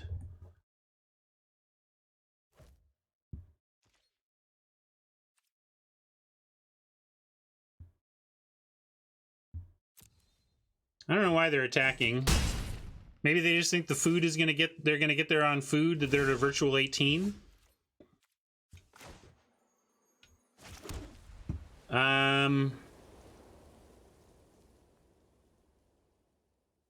I'm going to accept that the Squire's not going to get the bonus from the Silver Flame, and we're going to get this going now, and then we still have the Squire on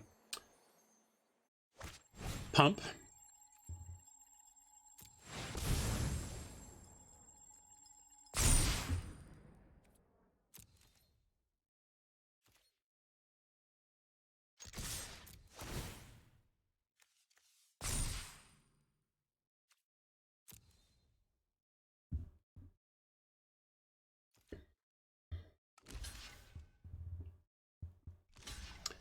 Five, 6, 7, 8, 9, 10, 11. Yeah, they're just dead, right? I guess they're not dead. They have to spend all their next turn. Definitely go over a little extra damage here. They're not dead, but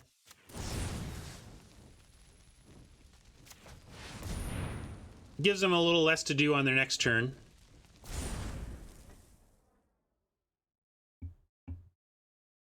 They just had to spend their whole turn eating, basically.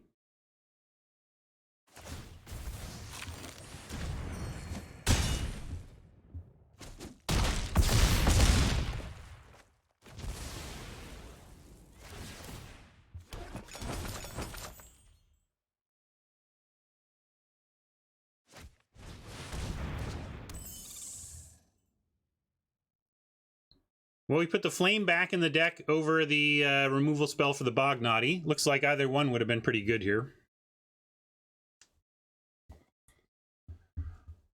And so I use results like that in that spot to build up data, you know, helps you think about it. All right, well, we overcame losing in the first game to a deck with some cards I don't fully respect, but we got our win.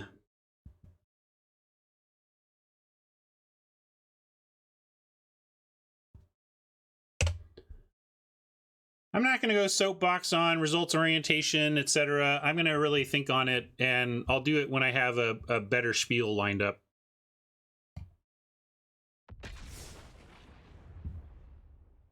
Actually, here, let's... Oh, it looks like I might have...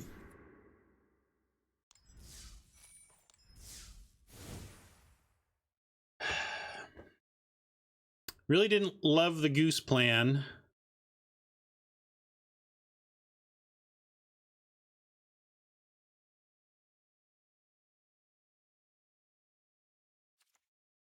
I don't want to reconsider once in future, but I think I like goose out, and we'll bring it in against decks where gaining endless life is actually a means to our end.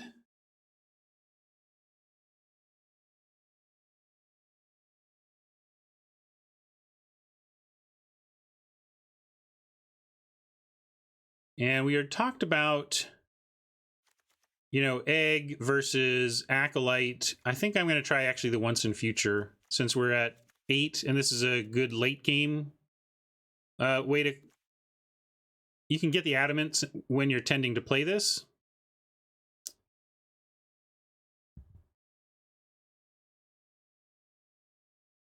We'll try it this way this time.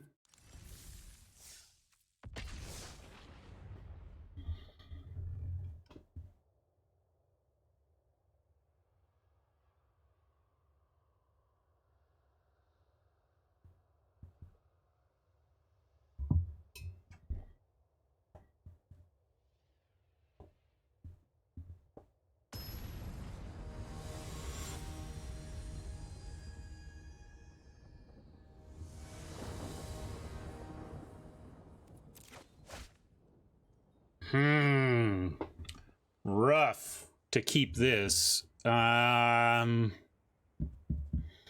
do have a turn 1 play, but then, like, what are we doing? We're just living off the top almost immediately. I have to mulligan this.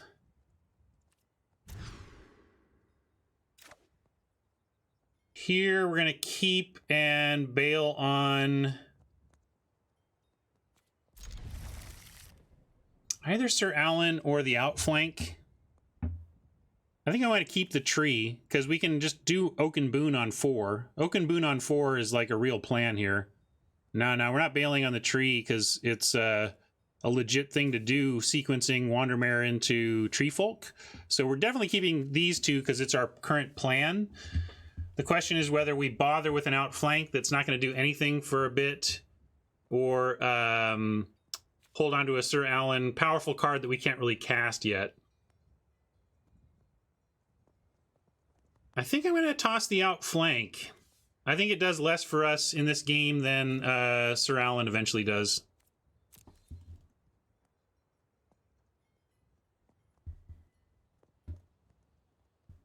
Good job, Seafist, with the 7-0. Feels good.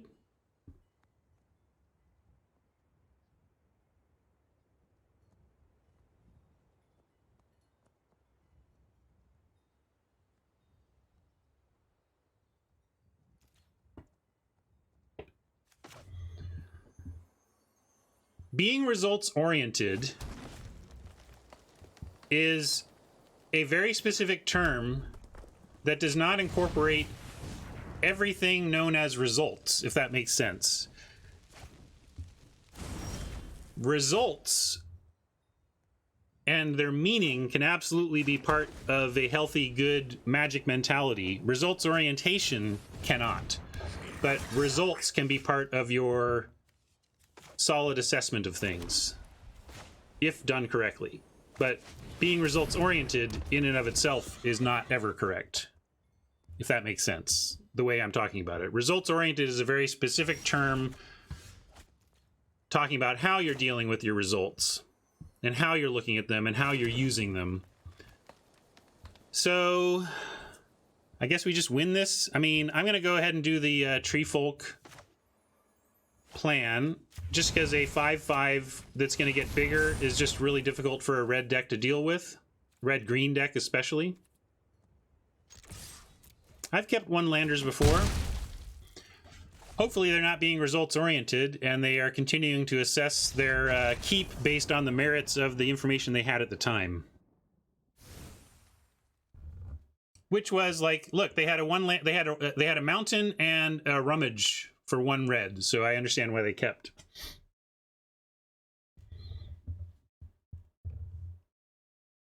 We saw red-green. We could actually bring in a tall as a beanstalk against red-green. It's exactly the kind of color pair that can't really deal with high toughness.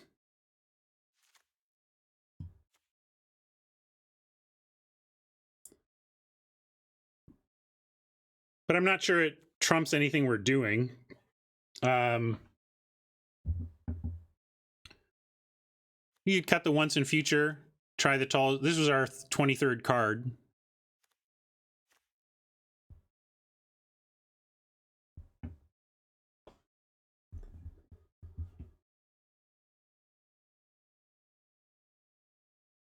Well, no, we know enough about their deck that Tall as a Beanstalk is actually good here because they're playing red-green. So I kind of want to try the Tall.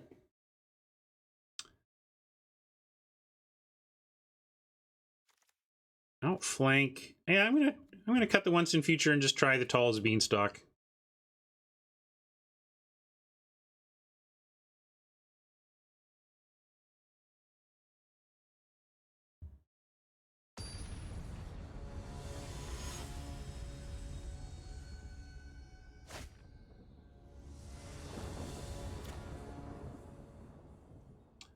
I don't know what you're talking about, Dionysus.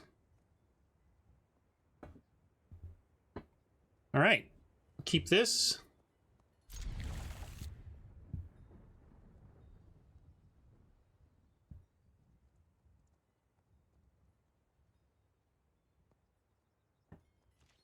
Yeah, they discarded a green card. That was key info for bringing in this Beanstalk.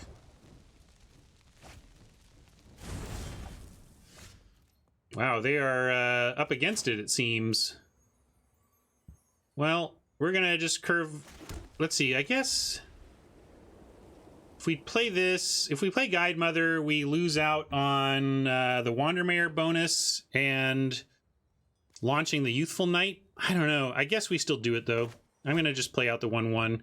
It's a good candidate for getting Tall as a Beanstalk or getting some counters. Although counters don't really put it out of range of common red removal, so I'm a little nervous about doing that, but...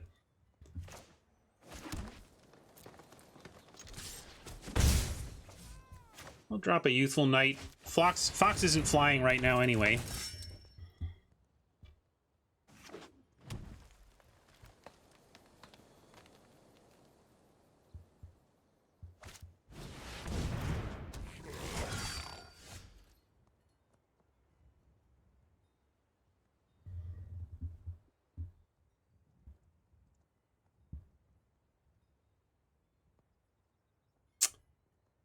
Aboo. Well, I'll offer the red cap for the Youthful Knight. We got another one, and we are...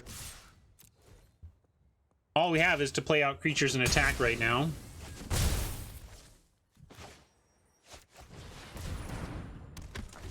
Yeah, Youthful Knight also wearing some stuff is nice. I just want to be very wary of common... There's common removal at that does 3 damage, so I want to be careful about that. Shut down by a trebuchet. All right.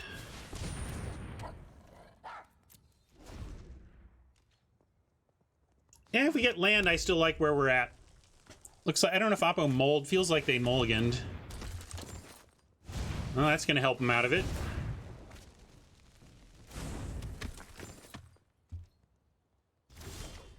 All right. That's helpful. Get Wandermare going.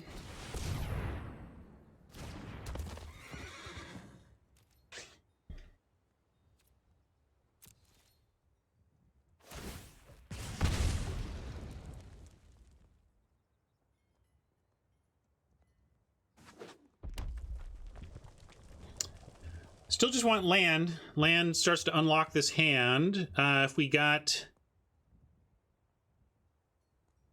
Either want 1 more forest or 2 straight plains.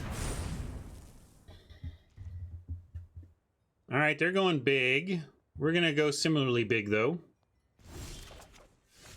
Ooh, we're going to trap that in a tower. Although we could trap the trebuchet in a tower and our flyers start getting there. And then Flutterfox flies. I'm actually going to do that. Weird as it is. The other thing, like, we can trap the 4/5, but they're going to come up with a 6/5 soon enough anyway. So we're going to be doing some jostling on the ground, and in the meantime, I want to get our flyers attacking.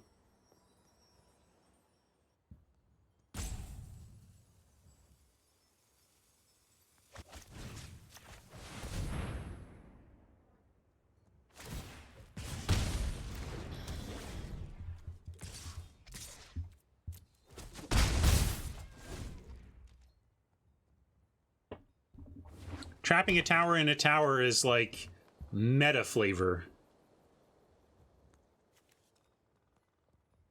We just put the trebuchet in the closet. And obviously if you put the trebuchet in the closet, you can't really use it.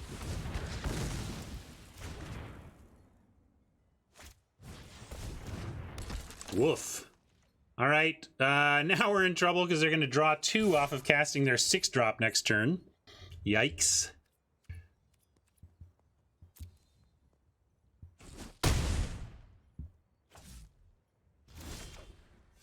All right, well, we're going to casket the tower, or the trebuchet. Darn it. Although maybe we should casket one of the innkeepers so they don't draw as much. But I still think we're racing, and we just kind of want to go up in the air. And hope that we'd find some more land, and between Treefolk, Beanstalk, and Ritual, have a flyer big enough to get there. Do some chumping on the ground.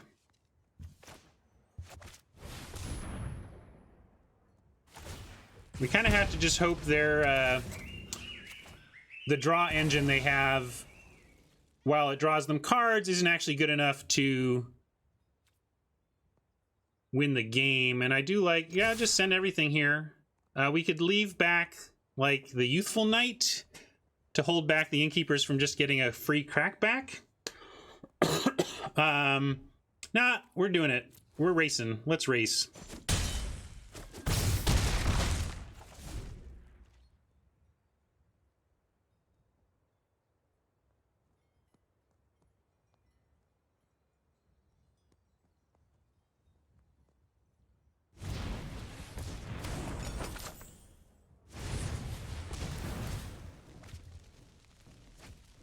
That gets them some food, but doesn't give them a big race presence. Let's see what... Oh, they have more to do. Oh, wow.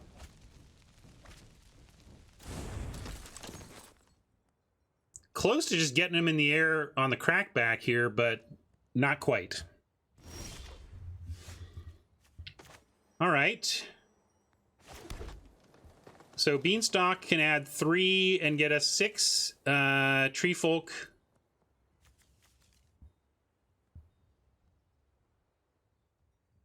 gets us a little less. I guess we just go for biggest damage here. And Beanstalk the Guide Mother.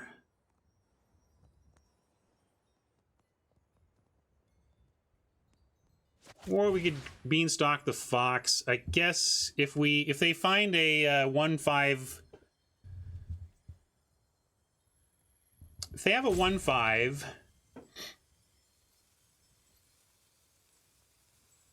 reach, then we want it on the Flutter Fox. You want to put it on the Knight? No, we just want to race in the air here.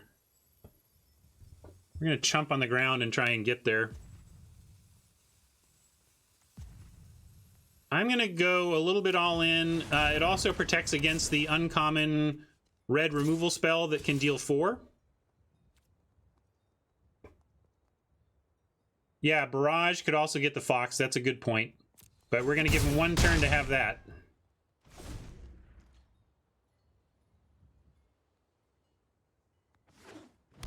There's a lot of factors about whether to put this on Fox or Guide Mother. It depends on what you think are most likely.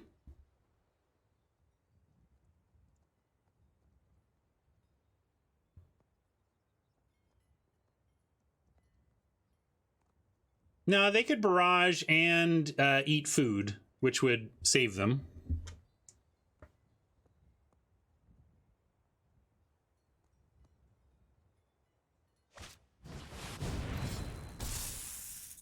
Wow, that's a card. But kind of helps our plan in that you know, this is now a force block, and we can Ritual or Tree Folk the Fox. I guess let's Ritual. Fox still beats the Serpent, and the Guide Mother gets in for 2.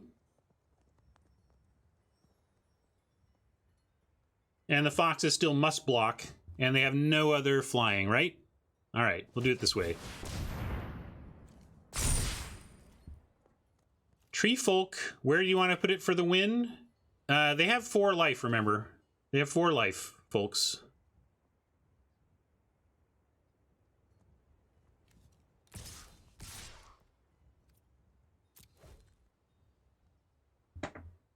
But we force their hand, too. They must eat the food, and they must block with the Serpent.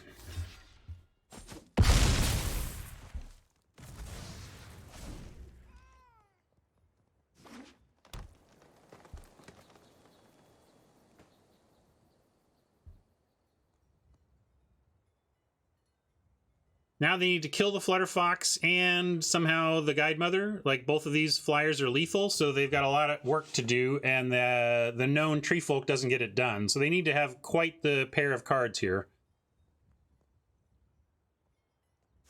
Yeah, they failed to put some pressure on us at a time where they could have.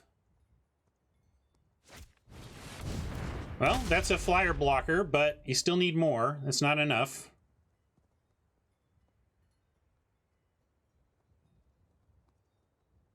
All right.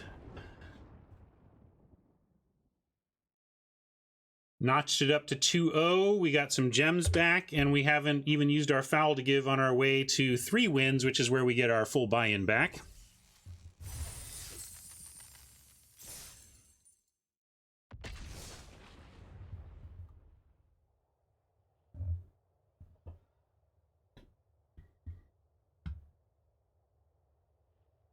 Yeah, Beanstalk did some work out of the board against a very specific color pair that still had some risk because they could have had Searing Barrage.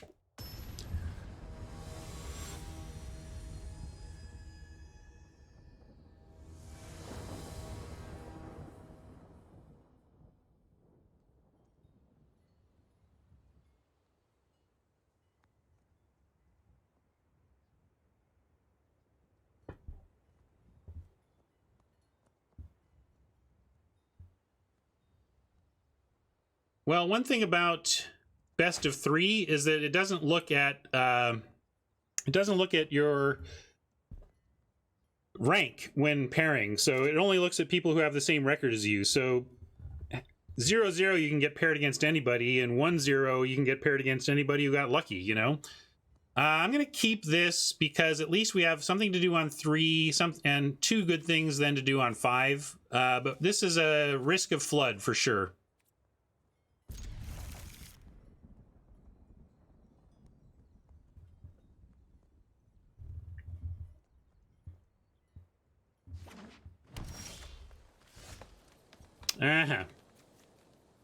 Feels like when you keep a 5-lander, your chances of drawing a land to start your first draw are like go up to about 100%, 100-ish%.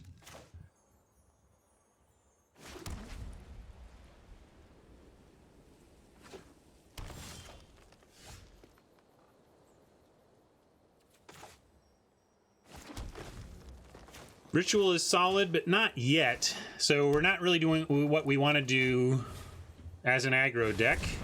But at least we're not under pressure from Oppo right now, and at least we do have something to do here. So make a 2/2 at least.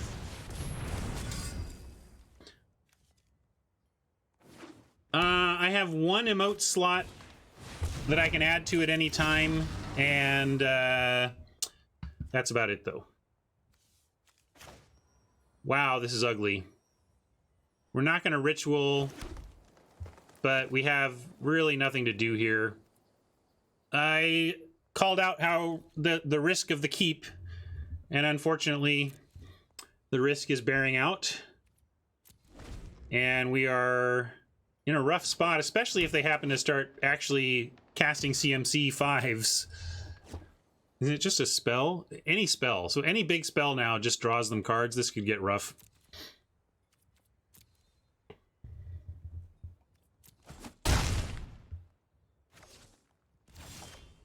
But they didn't do anything yet. Okay.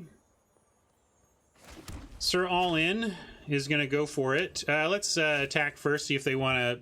If they're actually just spending their turn tapping the 2/2.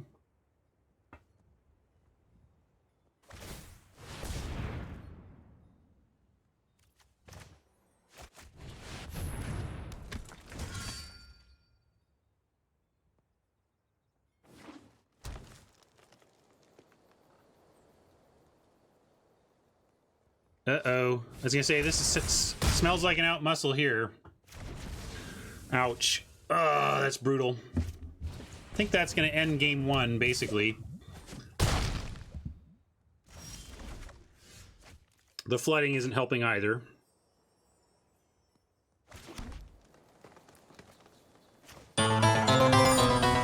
Go with this unicorn. Hey, Scotty Nada, thanks for the raid.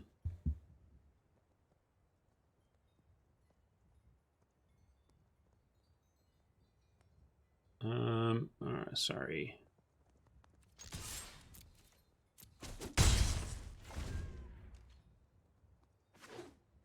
I'm gonna do something though.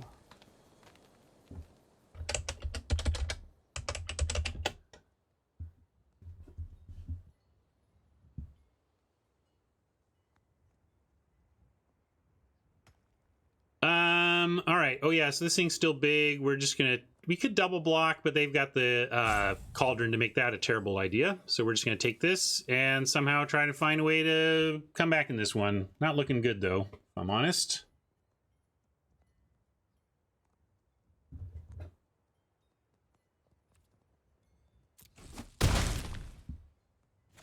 What we might be able to do here is outflank plus Youthful Knight, although again, yeah, we're still just... Let's do this at least.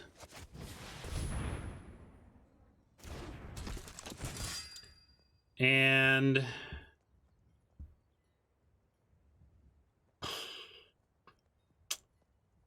if we ritual here, we get, you know, we can ritual for Adamant and then at least have Vigilance and start the chumping.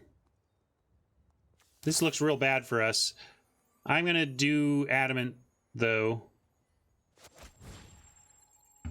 I think that's correct. Although if we...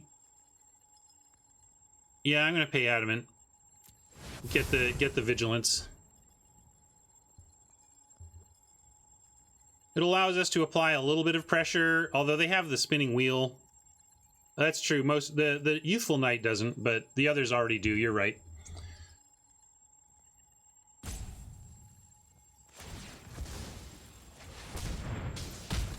I don't even know if it's a punt. Like there's this guy didn't have. Yeah. The ones that could attack, sure. But we weren't gonna successfully. I guess now we could. Now it would be all right.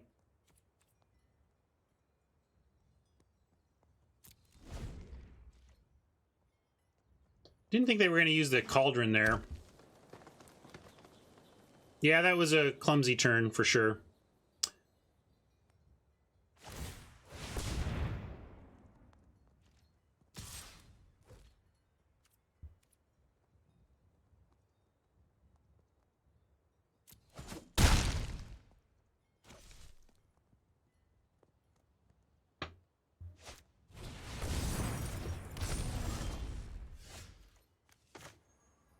All right, well now we'll put a Pathlighter out, and we have Combat Trick and Outflank. We'll see if that gets anywhere.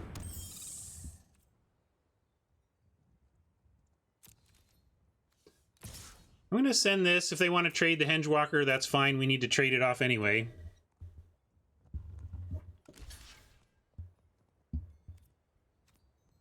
And I could do that now.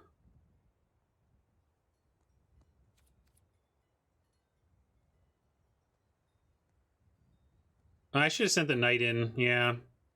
If I was going to do that anyway, because I can use this to untap. But they're going to tap anyway. They'll tap the Youthful Knight, and then we'll untap it and surprise them, right? So this is fine.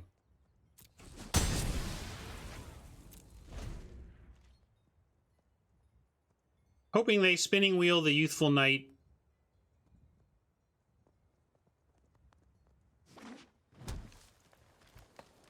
And then we have a couple of options, really. Ooh, all right. Well, now we need it all, but we're still okay. It's actually going to be pretty good. Go ahead, tap down our Youthful Knight. Yeah, do it. No, this will be great. I love this.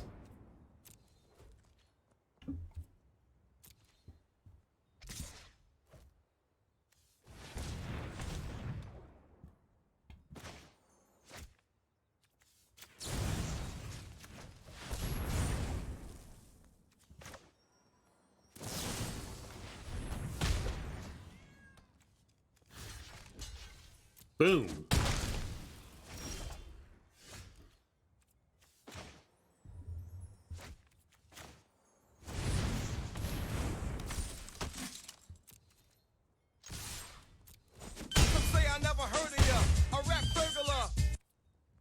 Thank you for the sub.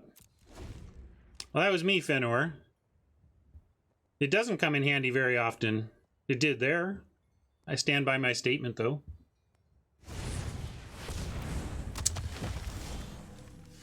All right, that's good too. 13,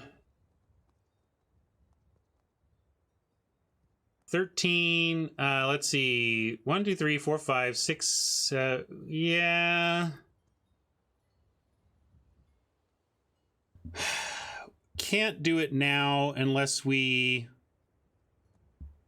Okay, so we could tap the Tree Folk and get in for 8, dropping them to 5. Then they untap, and if they... but then they can just tap our Tactician and win. So I think we just send in the Pathlighter right now.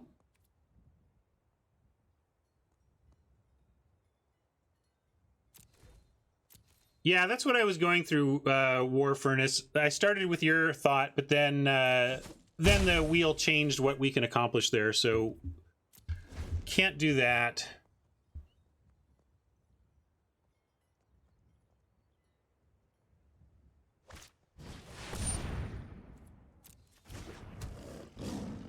All right. Pretty good for us. Gives us a chance.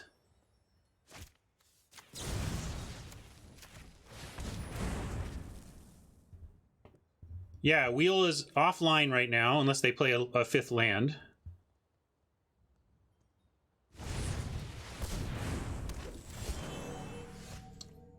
come on, deck. Give us any kind of reasonable draw. And we have a chance here, but nah. I think we're now well screwed.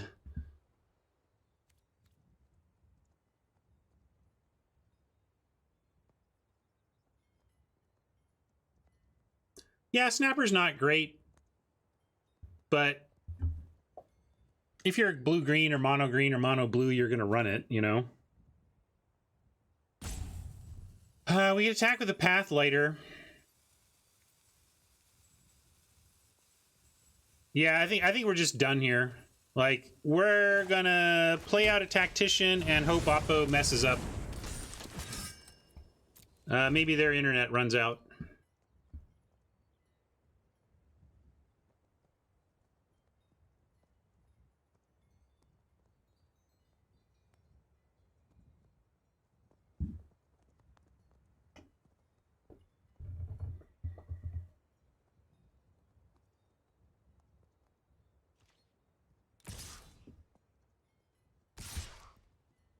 Sometimes that's your win con.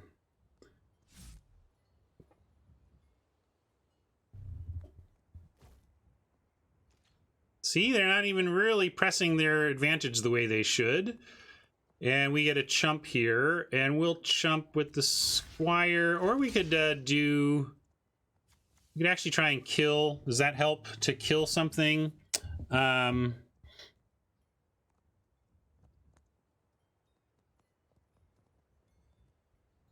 Or is our plan, like, how do we win? What do we draw that lets us win? Is Once in Future in? I think Once in Future is in. Does that gets us Ritual back? Let's see, let me check. Yeah, Once in Future is in. So let's play like we're going to draw Once in Future. And in that case, I think we just want to chump and hope, yeah.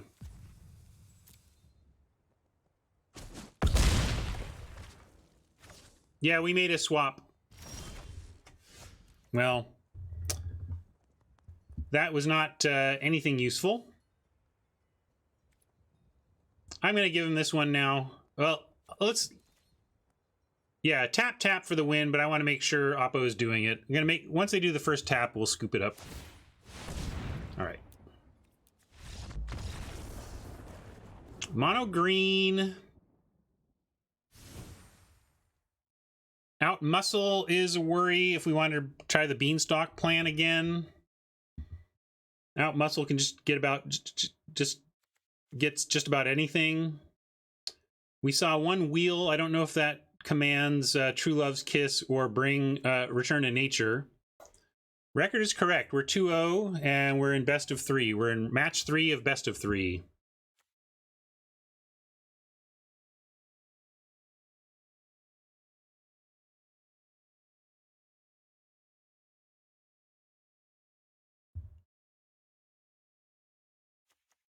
We could put in a tall. They're mono green. Goose isn't really doing much for us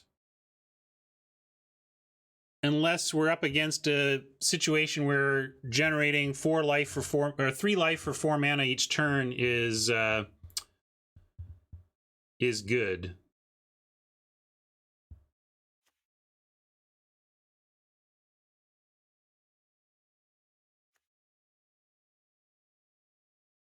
It just doesn't do much.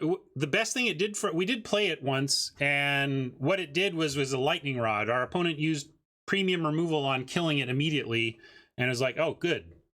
Well, it wasn't premium. It was just they Bog Knighted it, like snap Bog Knighted it when it didn't really matter to us. So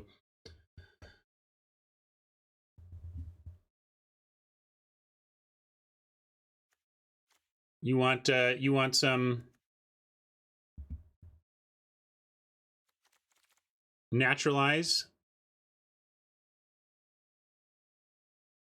I don't know if we're doing anything here. I think I just like running it back.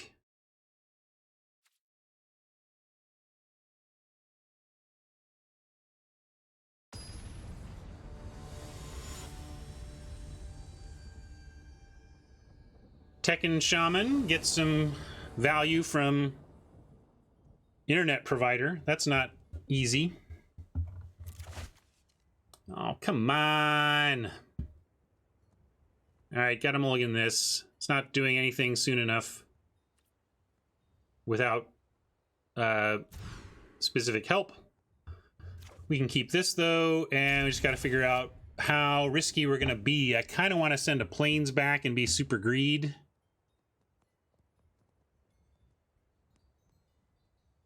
I think we're going to have to play the Squire on 2.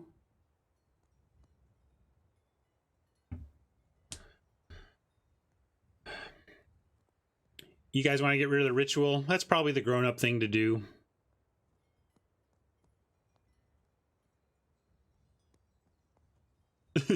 All right.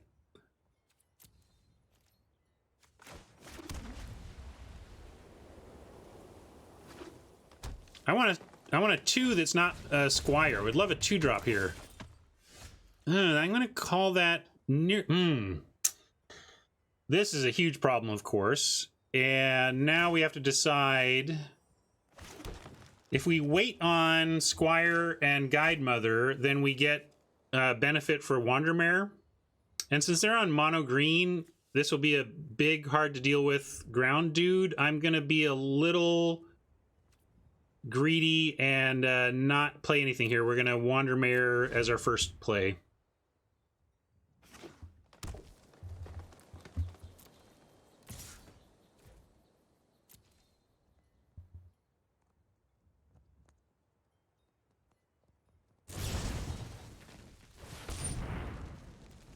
Understandable. They're just looking to get a little extra damage in, heading up to a Carver that's going to let them draw a card.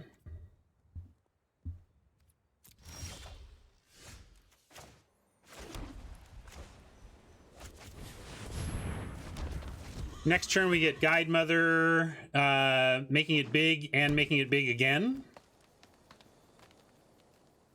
Possibly then carving it to... Oh, no, let's see, that takes up 3 mana if we do it that way. We'll see.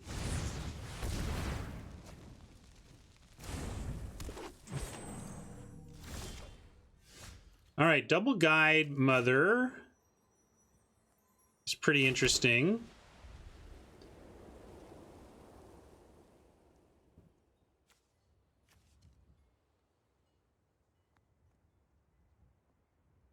We could also attack in and see if they want to trade. And then go Carver. No, actually, I'm just going to go Guide Mother here. Actually, we don't even need to do it that way. We'll go... I'm not going to play the other Guide Mother out. We're going to do a Guide Mother turn.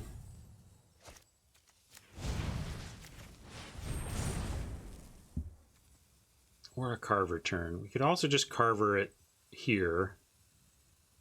That uses all our mana. I guess I'm going to do that.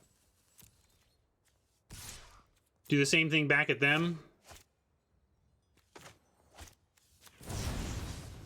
Which is to get some big extra damage in, but ahead of some extra value on the mare.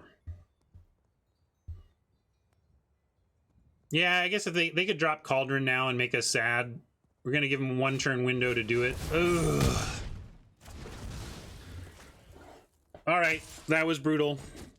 And you can make an argument that I screwed it up by not leaving that available.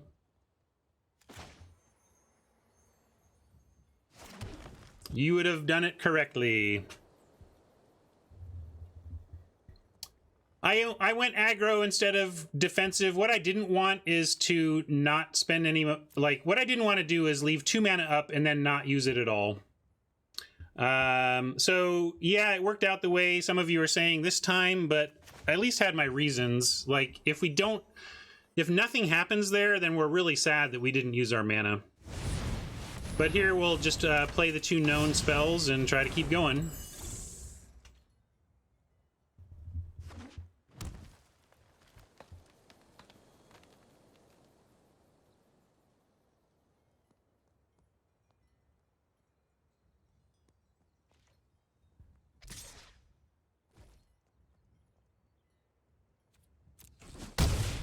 Yeah, it was a big hit.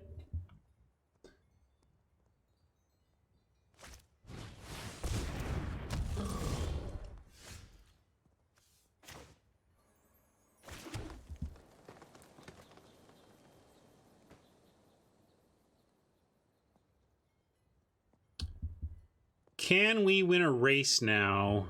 If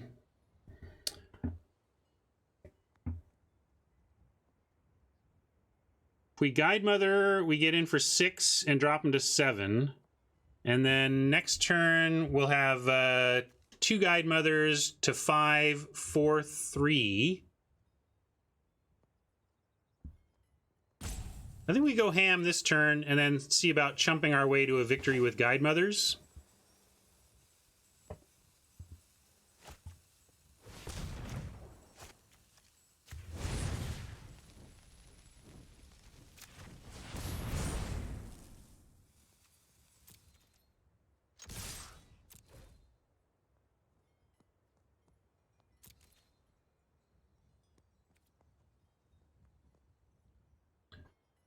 If we Squire now, it's kind of like last time. We'd be just giving up 5, 6, 7, 8. Then they go to 5, and then we drop down. Yeah.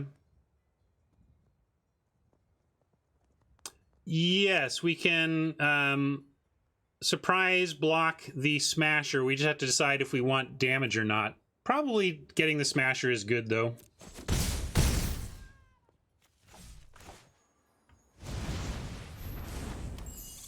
We'll see what we want to do here.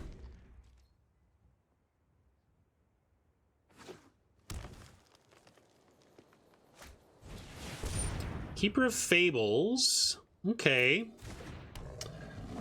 Yeah, we are up against steady stream of big dudes that we're just trying to outrace up top here.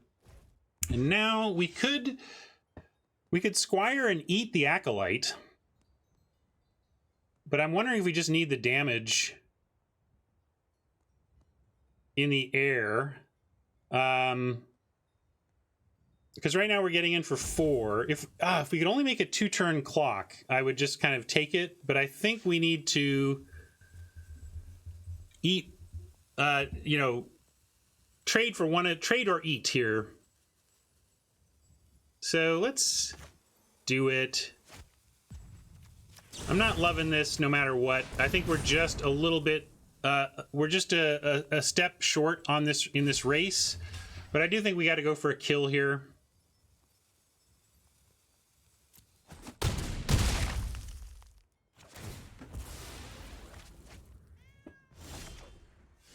All right, interesting.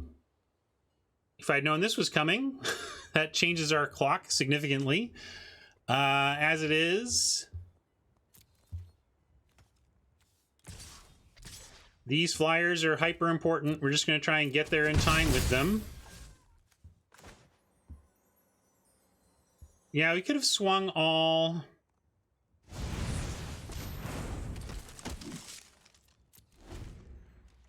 But let's do this now. Maybe we have, we can just double block the Smasher.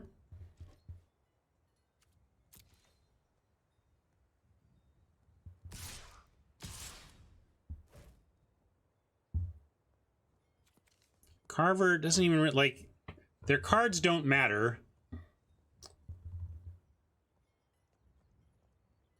Yeah, we're 1 off lethal next turn, so then we have to decide what we're trying to accomplish here.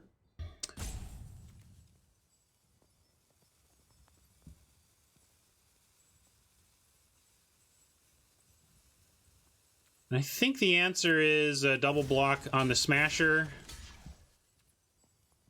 I feel like we might get blown out here, but I don't know what else to do.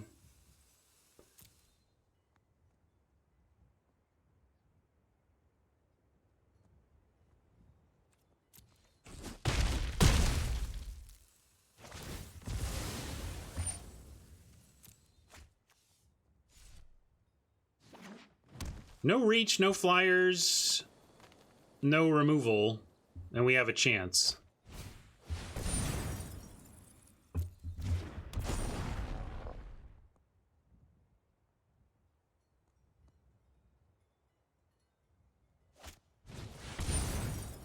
That's a little rough.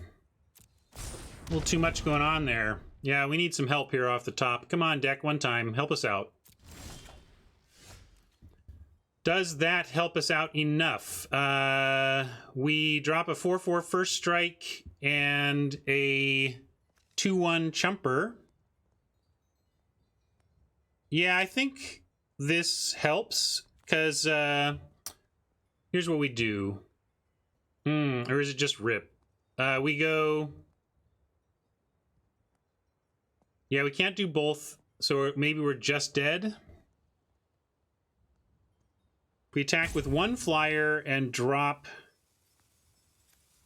Alan, we're still dead. We need to keep everything back. No, we're not dead. We're not dead on board. We just can't attack with anything. Right? If we attack, we're dead on board. But maybe this will only cause them to attack with the Keeper. We chump with the Guide Mother, and we still have some chances here.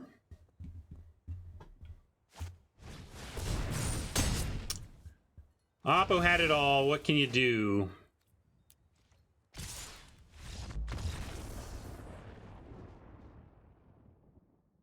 Tried to find a way. Maybe there was some sloppy play that I could have tightened up on to give us a better chance, but that was a tough one.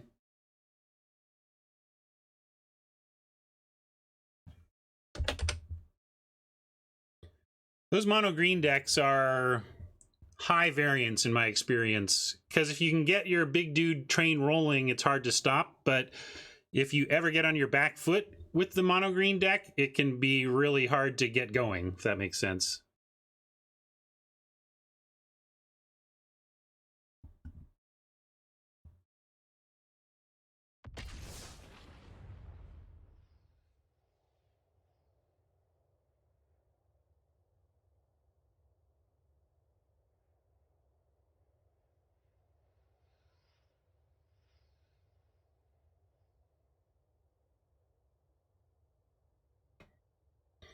All right, we've used our foul to give, so now we are on win or no profit.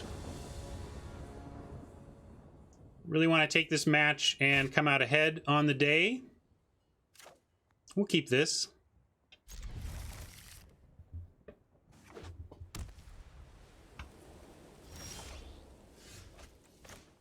There's one of the controversial final... This is like our 23rd card here.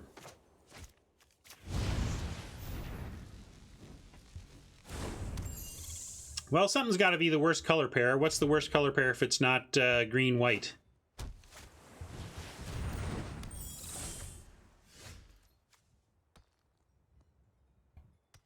Come on now.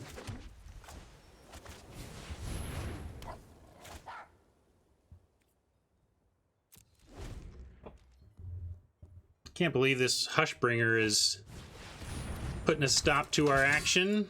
Really want to find a forest. Kind of would be a perfect draw at this point.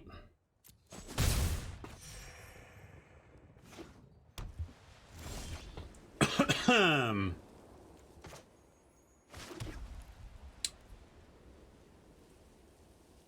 kind of like attack with Guide Mother and not Flutterfox to sell the fact that we don't have anything. And maybe I'm overthinking the Hushbringer and it doesn't really matter. We could also just play Flutterfox and move towards getting the Silverflame Ritual in a good place. But what we can do is, I'm going to end it. We're going to use On Alert here, and then next turn if we find any land, we get Flutterfox and the Squire half of this card, and then we can Ritual.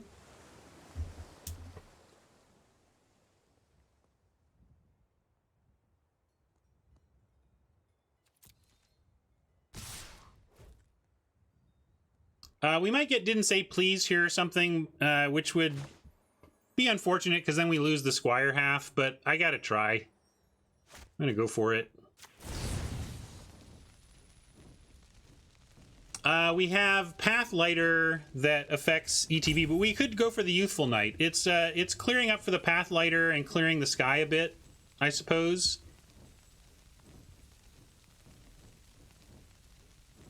Well, I'm going to do here, and then you can tell me where you want to block. But let's see, they might have the counter anyway. Might not matter.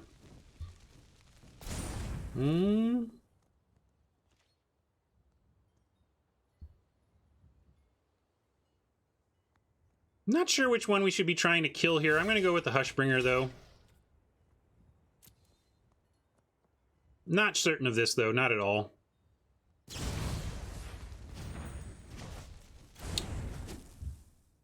That's fine. We didn't lose our Guide Mother.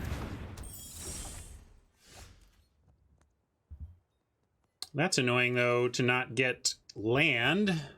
Kind of get knocked out of things by our lack of land this... of late. I guess that happens in Magic.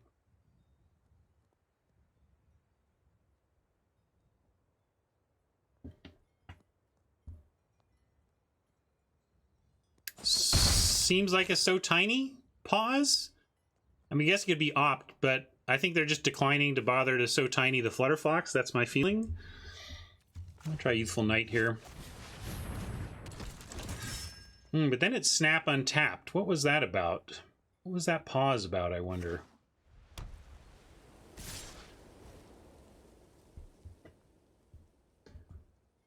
This screams trickiness as well.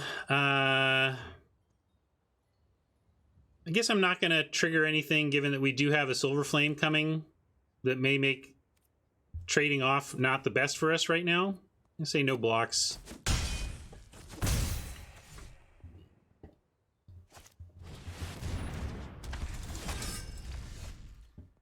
All right. Well, I'm going to go with the plan as indicated. Further build out our board. And then get our ritual on next turn.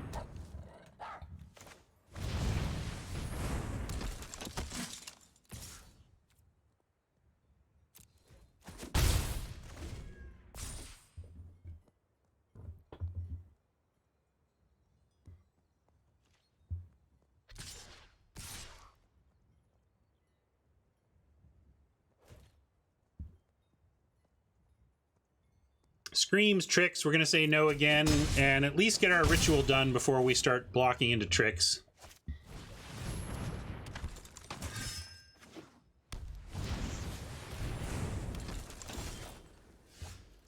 We are a two-color deck, and it's pretty evenly split. 5 planes is an unusual result, to say the least. However, we'll do that. Do this. And now what do we got? These Flutterfoxes that still can't fly. Man, is this all we got? Youthful Knight can get in. But if we send everything else, we're trading off these for a Worthy Knight, but that's fine too, so I'm in. We'll send everything. They only get a trade if they're willing to trade off a Worthy Knight, which is fine for me.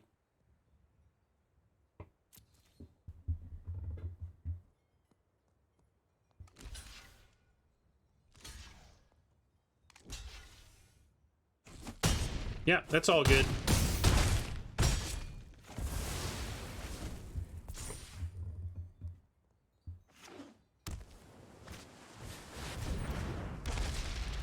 Seriously?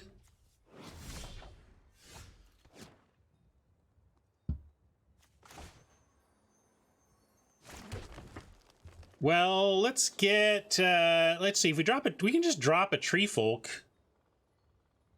And they have to use their whole turn coming up. This is we got 11.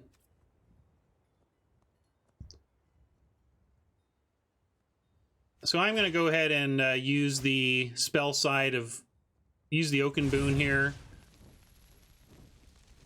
We can even put it on the Youthful Knight, and it starts to get close to just being able to block the keep. I suppose that's not correct. We should just move in on the Guide Mother.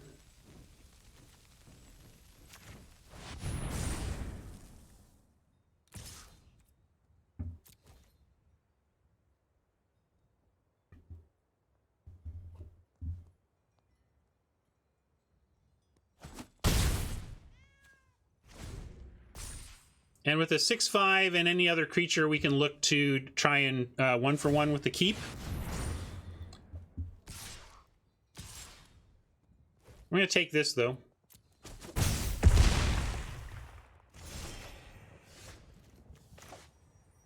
Maybe we'll actually once in future back. Let's see, 5, 6, 7. We cannot get that in. Let's see. We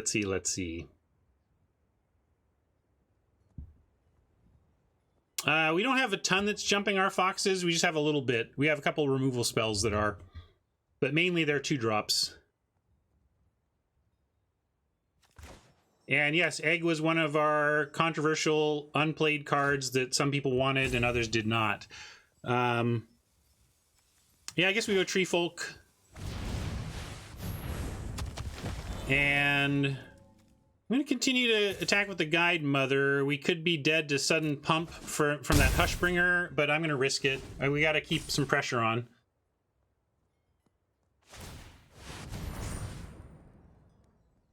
Trouble is, Roving Keep isn't particularly playable. You just don't see it much, so...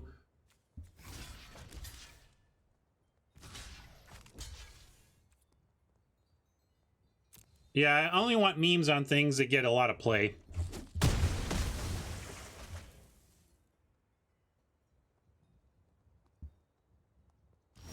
Oh, wow, what a draw for us. We get once in future Adamanted here.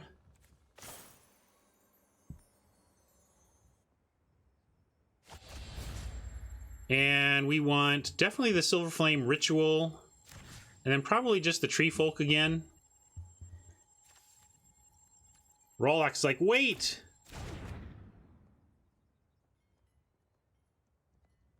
I'm listening, Rollock. What you got?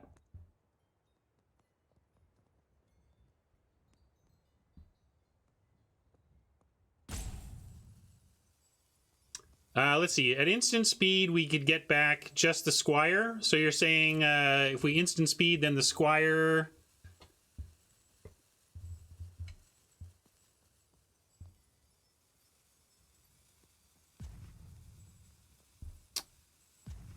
But I like what you're thinking, but Silver Flame gives us Vigilance. So I'm going to do it this way.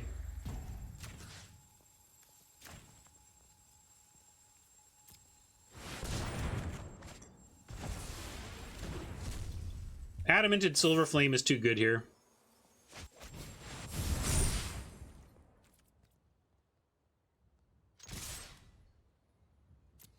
I don't think it's tomato. I don't think it's tomato. I think it's there's a big difference. But maybe you're right. I just didn't have enough time to stop and consider anything anyway with the rope, etc. Yeah, we'll take out the 2/4 over the 2/1.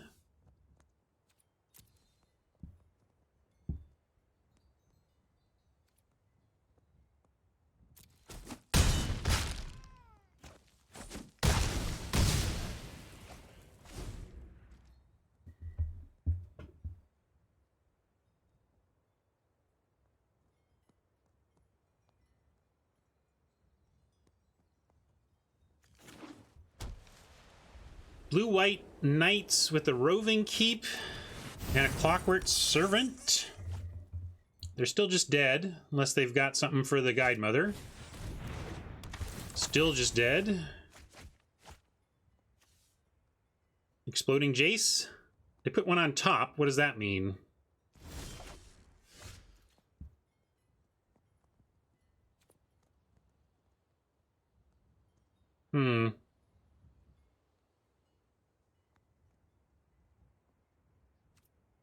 I'm gonna not do anything. I'm gonna try to win with the Guide Mother, and then we'll see. Yeah, if they've got a Tactician, that would save him for a turn. Good call. Good call. It was indeed a Tactician. We got one of our own. 5, 6, 7, 8. We can just make a Tree Folk and then Tactician. That's probably enough.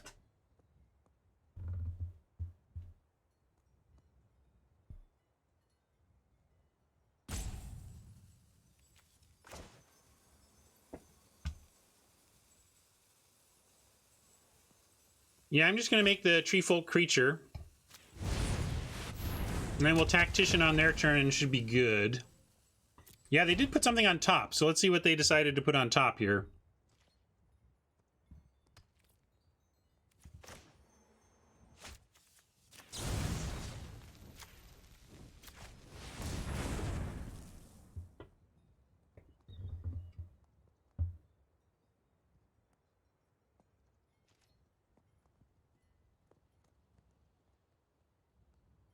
Tactician is a flyer blocker. The other card is a card they put on top.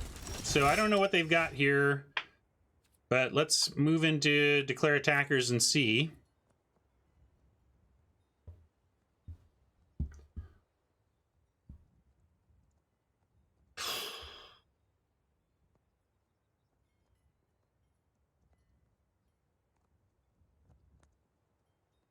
Why not wait? What do you mean, why not wait? Until they play the Tactician? Because they had a lethal attack that we needed to stop? Because I didn't want to die. That's why I decided not to wait.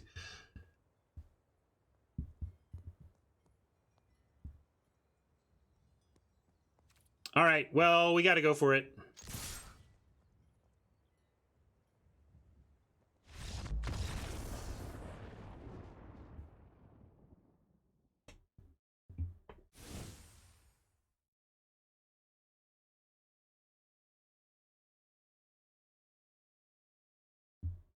All right, we got one win towards our break-even point.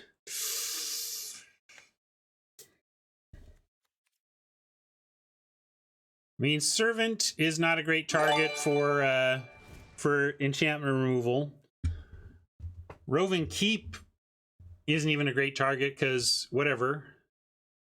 Although getting him to spend 7 and then instant speed nuking it is pretty good. I'm gonna go, if we do that, let's bring in a TLC or TLK. True Love's Cyst is not the same thing. This was our 23rd, we could cut that.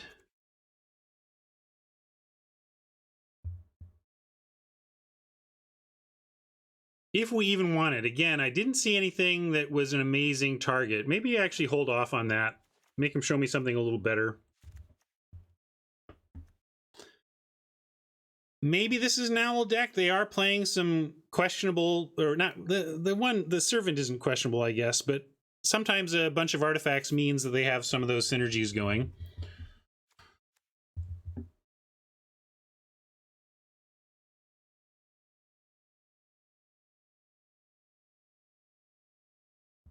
Yeah, they're playing blue-white. We'll try the Kiss.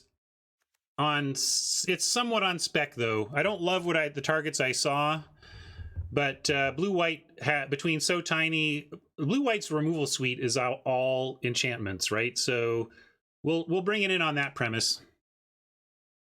Oh, I might have forgotten to remove a card. We might be playing 41 here. Are we?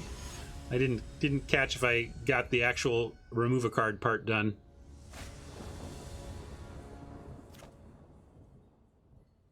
Still not great in terms of early action, but we'll keep.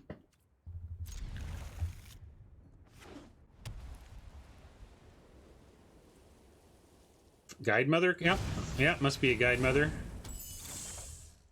Are we? Let's see. 32, 3, 4, 5, 6, 7, 38, 39, 40. No, I got the cut in.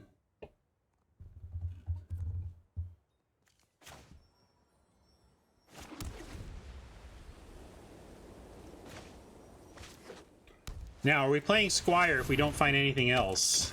Maybe not, because the Youthful Knight isn't that great. But it does give us something eventually to Tree Folk.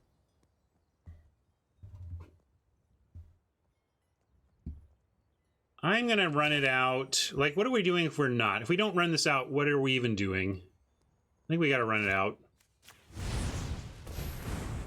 If we don't run it out, we're just kind of waiting to start on turn 4, and that just seems like a recipe to lose. I just didn't love it because we still don't have a block. Like, we played it and couldn't block. That's a great draw for us, though. Something to do on 3. that holds back a Youthful Knight. The Clover is a real concern, though. Clovering can really get you. Scaldron, not a huge issue right now.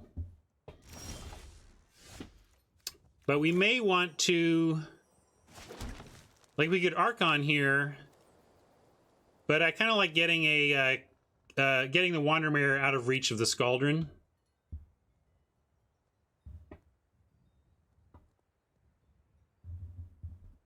And let's see, 2 mana tricks in blue-white. Are we worried about any of those types of things? I guess not. Yeah, we could outmuscle the Knight. That was my thought, is outmuscle or Tree Folk here.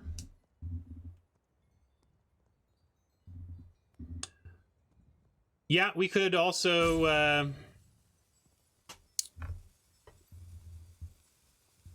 Trouble is, like, we're going to have a hard time playing Archon in a way that we can protect it against Cauldron. But Runaway is a good point. That's a tough, you know...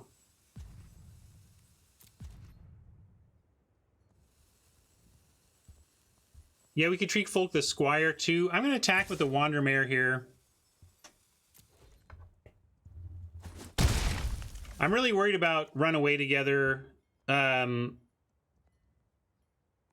didn't see it last game, and I know that we really want this Archon, but if we can have him spend the whole turn killing Archon, that's actually not bad for us either, because we have a lot more freedom next turn. And again, we are not really going to have a spot where we can, unless we want to get the Cauldron fired off. If we can kind of get him to use the Cauldron before we play the Archon, that might be a way to do it.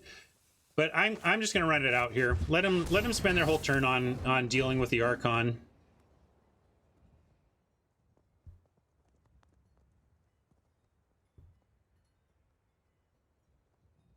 And if they don't, if they want to do something else this turn, it's not the worst either.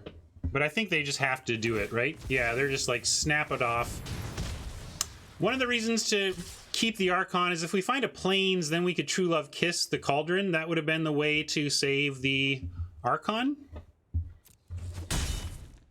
And now we'll draw a Plains, you know, just to... It looks like we didn't. All right, they could still have the So Tiny. I'm going to mix up our threats here, and we'll put 2 counters on the Squire. And crash in.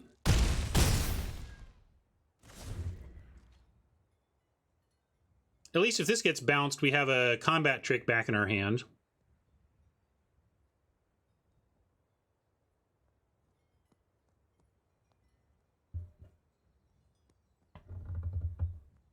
Yeah, kind of blue-white adventure. It's weird, but I guess you can get enough going on in the white side of town to make the Clover work. Like, there's just so much adventure in white that it kind of... Okay, there we go. We got... This is what I was thinking might have happened for us.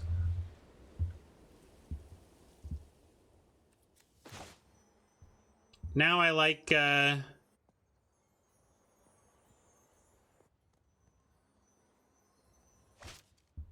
Yeah, that didn't come out great, but I would have said the same thing if it was green. I would have said green side of town, you know. Yeah, oh, outmuscle and just win. So boring, but I suppose we can do that.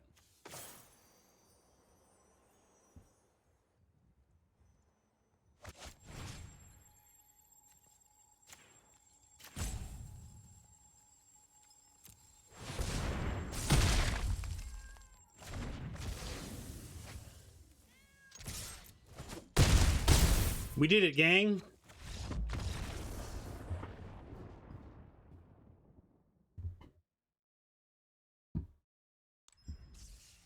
All right, nice. Got profit. We break even on prize gems, but we got 40 gems in the grind, so we're plus 40 on the day.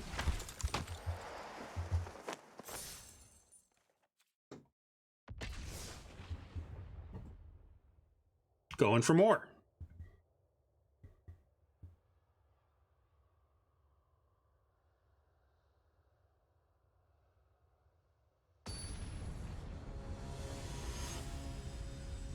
Yep, prize packs help us march towards 4x and future gems.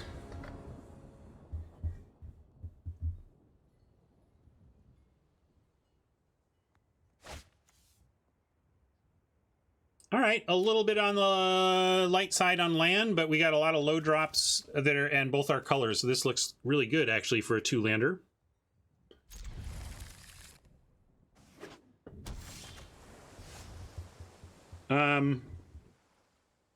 We're in another interesting spot because we can run out the Guide Mother as a 1/1, but we get a Flutterfox on 2. We can Pathlighter on 3, and then on 4 we can Guide Mother and play the Guide Mother, and then the Guide Mother is a 2/2 flyer, which I think makes up for the fact that plus using the Gift of the Fae to get in an extra 2, I think gets us the damage value we want over time. So we're actually going to wait on the Guide Mother here, but it's a close call. I think the Pathlighter and the fact that we can curve out from here make it correct to wait, though. I hear you, Fenor. Man, maybe Fenor's right. It is a really tough one.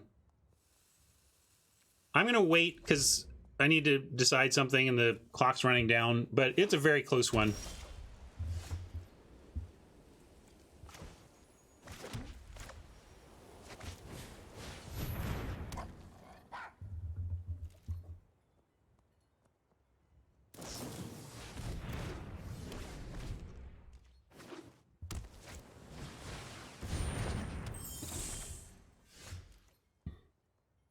Hey, that was going to be our plan.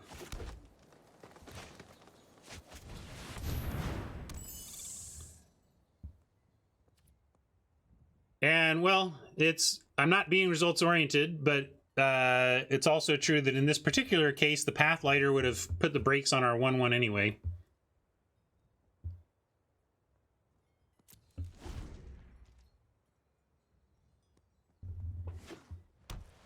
See what they got here. This could be a big turn for this matchup, depending on what they do and when they do it. This is the worst thing. Passing with open mana is like the thing I didn't want them to do.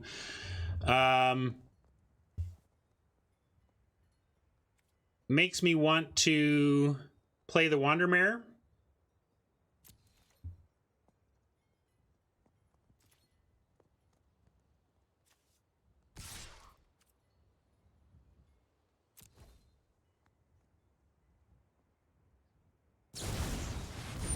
Oh, cool. All right. We can do that. Unfortunately, it's just going to be a straight trade.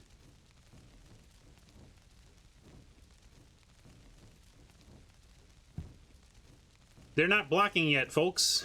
It's got to be a blocking creature. So we let this happen, and we have to trade our Pathlighter. Pathlighter trades. Too bad. We had all sorts of fun stuff to do. We could outflank and trade. Is that better? Not really.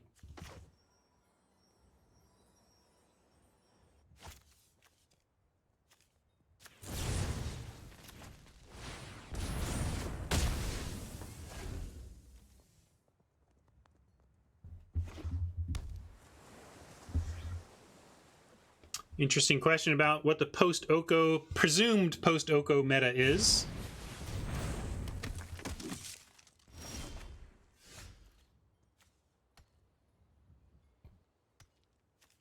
All right, well now we've got a couple options. I like just running out the Wandermare here. We could Guide Mother, the Flutterfox, get in for 2, and drop the Guide Mother, and then have outflank for the silver. I just like the Wandermare, though. Why do all that stuff with Guide Mothers before we have a Wandermare out? No, they might have didn't say please, but we got to cast our spells, and they clearly didn't. They didn't say please.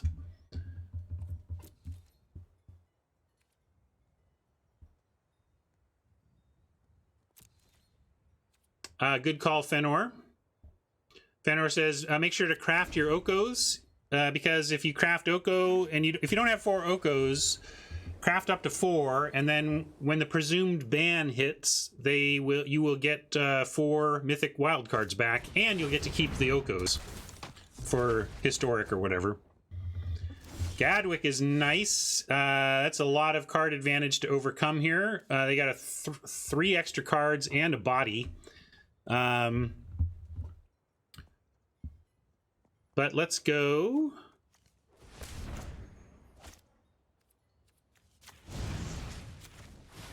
Wandermare attack, and then I'll go ahead and let's play.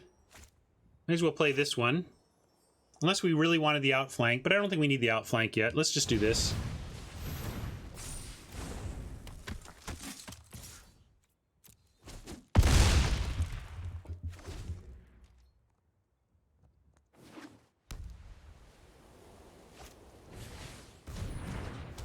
Ooh, I love that. It's not going to work out for you, pal. Could trade, but I don't want to trade in this deck. We have Outflank. We have the Silver Flame Ritual, so we're just going to race.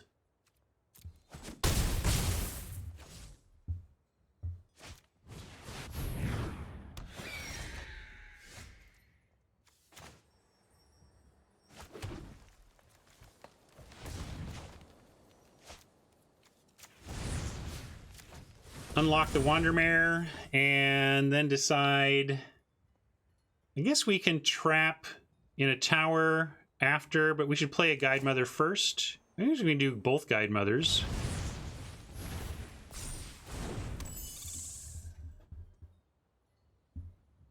I think I like it this way, and then we should Tactician it on their turn.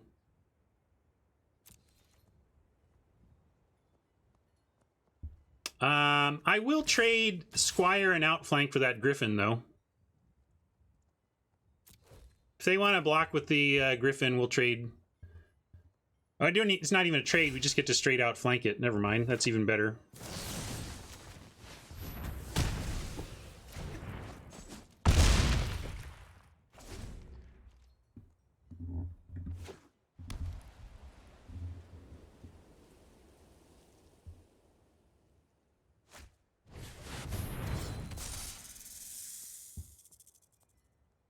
Nice, we can trap that in the tower even though it has reach.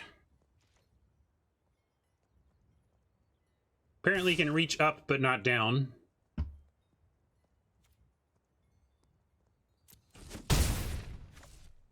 Or we can just tap and win. That also works. Let's just tap and win.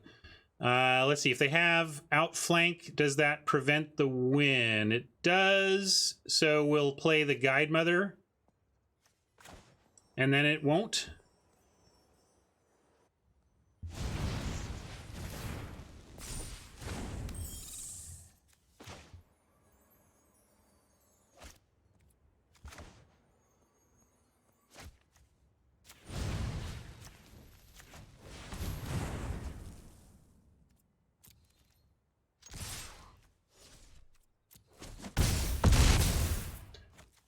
All right, starting off this match right. Looks like we're in a similar match against as last game. Definitely bringing in artifact removal when we see something as powerful as the Serpent, and we see that they're using So Tiny and other.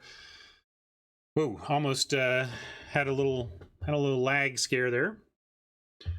So we definitely want Kiss and Nature. Probably means we're just instant dropping the Once and Future. We have dropped Silver Flame before in response to this. I kind of like dropping a Youthful Knight, though. And keeping our Ritual. Ritual seems really good. Hey there, thank you for the raid, Lord Tupperware, and welcome to all the Tupperware viewers. We are, we're 3-1 in a best of 3. Trying to get our 4th win here. We're up a game. Thank you, Tupperware. And anyway, last cut here. Any thoughts on what to cut? I want both of our enchant removal. I think I will cut a Youthful Knight. I want to keep the ritual. I think it's has really been excellent for us so far.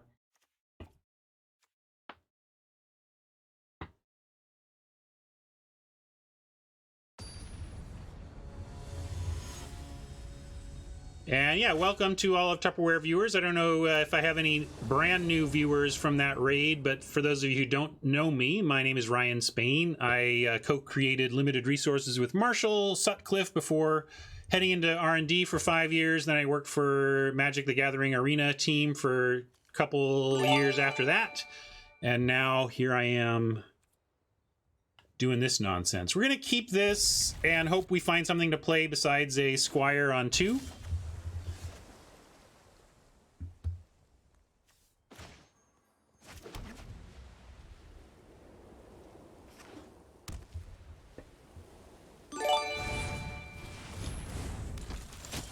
Oppo did not find anything else to do on 2. We can casket that thing. What does that really get us?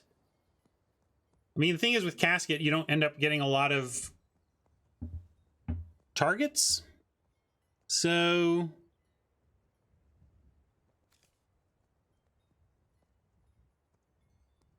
the thing is, if we don't find anything on 3, we're still probably just playing a Squire.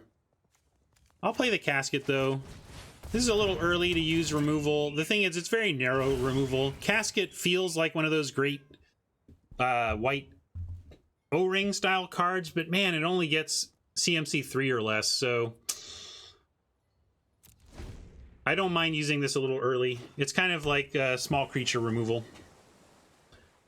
Yeah, Gadwick does fit in the casket, but by the time you're casketing Gadwick, you've already lost, you know, or you've already taken a big setback. So here we could drop out a Squire for no value.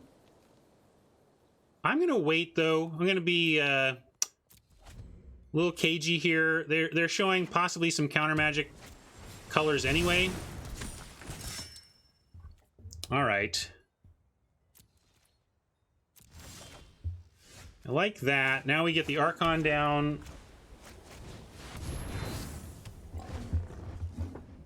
And Silver Flame helps us win combat against that Paladin. Oh, you're right. Can't Squire the Archon. Good call. I forget that. Pathlighter. Definitely Pathlighting.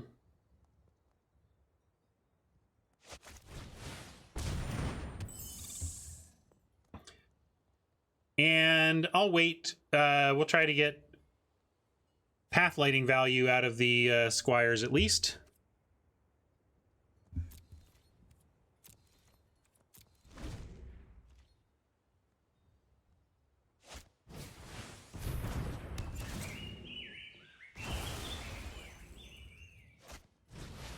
Lost our Pathlighter, but we have the Kiss for that.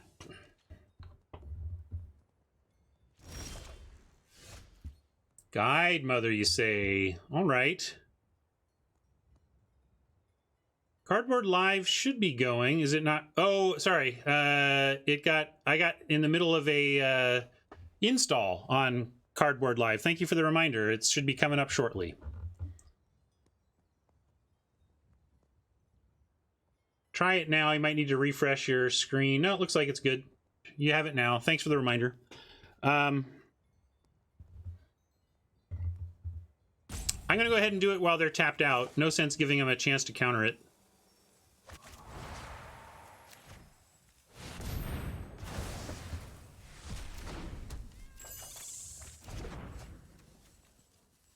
Play some more land.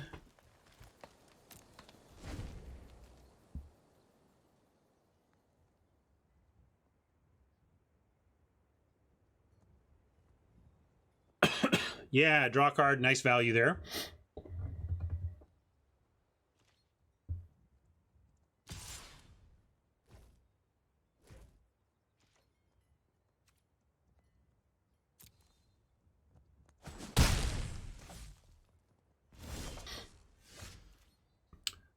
Vandermeer.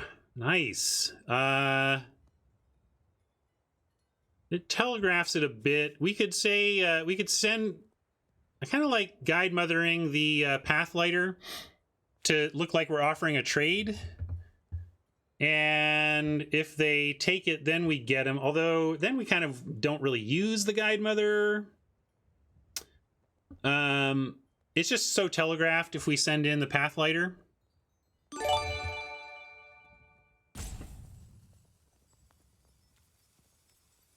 And they've got a lot of mana, so I'm a little nervous about this.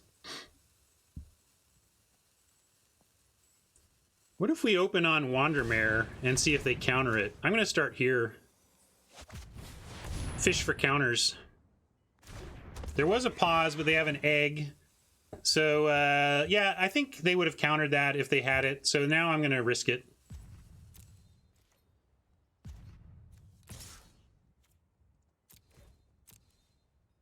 They could still have bounce. We're going to try. I feel risky about this. I don't want to swing both because I don't want to give up the Archon.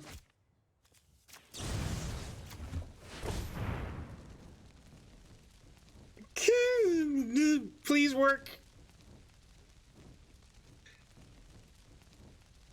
Oh yeah, I could have attacked with it because of the pro-white thing. That's a good point.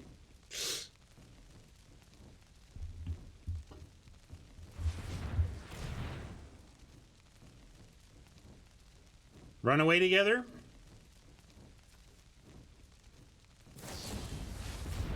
All right. At least it's not dead.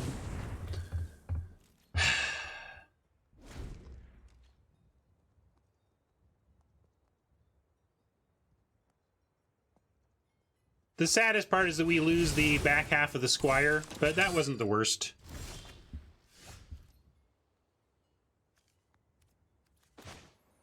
Put the Pathlighter back out.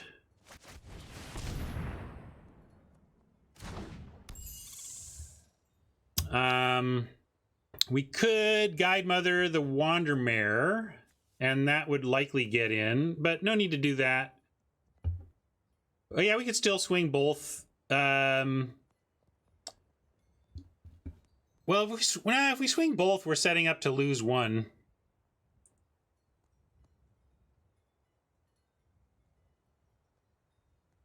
Swing both seems bad. Gives them too many. You know, we would win one combat and lose the other is the problem. I'm just gonna drop Youthful Knight, and we'll see about next turn.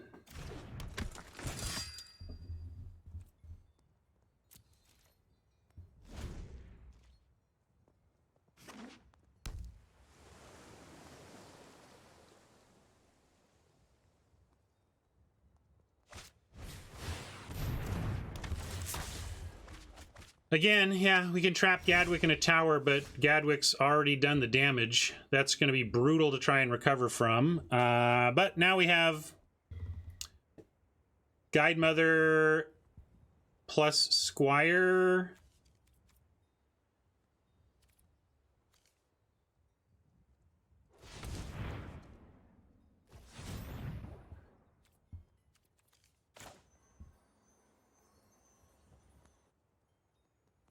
And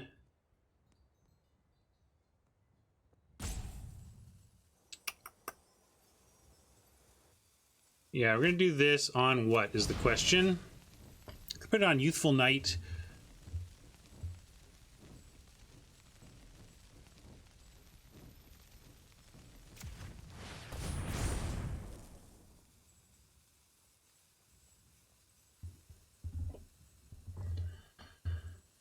Now I'm trying to figure out if we're attacking with the Wandermare. I don't think so.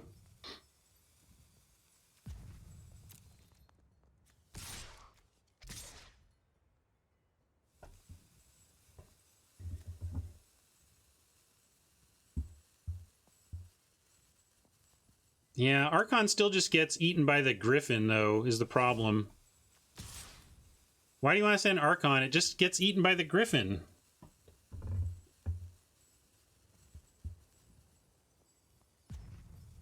Oh, can't block it. I keep thinking that. Sorry, folks. Yeah, that's fine. But do we want it? Do we want it to trade with the paladin? Because it trades with the. I still don't want that. I still don't want to because I don't want to trade with the paladin. I'm gonna do this.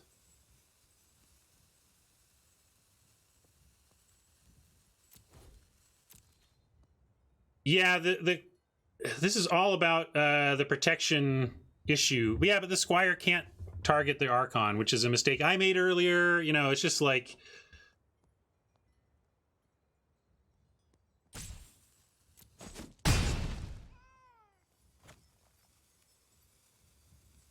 We could do this now. We could Squire on Pathlighter, but nah. Do this. Just let it go.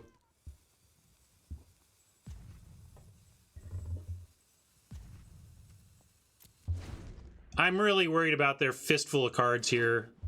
Really going to be tough to turn the corner from here with Gadwick refilling them.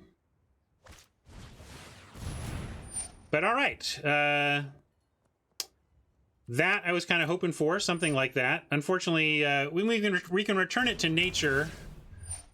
Although we can actually Silverflame Squire it first and then return to nature. Oh, yeah. No, I'm not playing out Guide because I thought we might do exactly this. Use the Silverflame Squire somehow.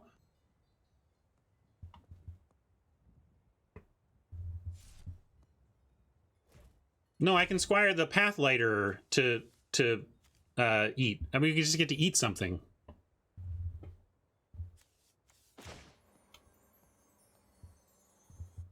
Everybody's like, can't Squire. We can't Squire on the Archon. We can Squire on the Pathlighter.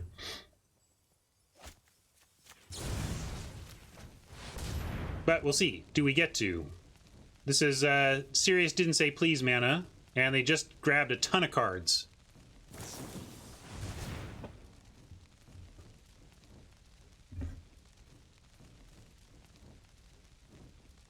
They're going so tiny. Oh, the arrow was messed up for a second. Oh no, they did. Why did they do it that way? Oh, they misclicked. Wow. Shame scoop on a misclick that wasn't that bad. Friend, I think they just messed up, but I think that was too much of a shame scoop. You gotta play through those mistakes.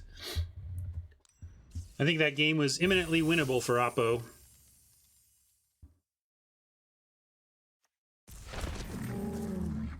I was in a good spot. Oh yeah, you mean they were? Yeah, I no, they could have. I think they should have stuck with that one, but we'll take it.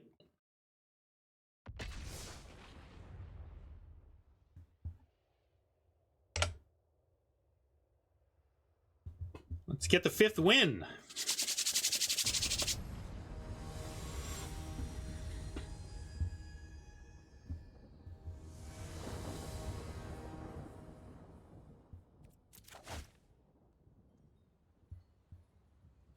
All right. Fine keep. Open on the Guide Mother this time for sure.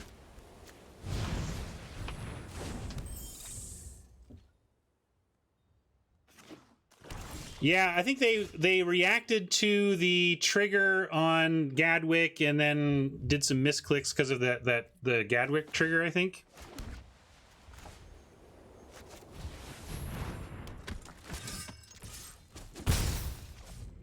Would like to do something on 3 besides a no-value Tactician, although I'll play a 2/3 flyer for 3 if we don't get anything else to do.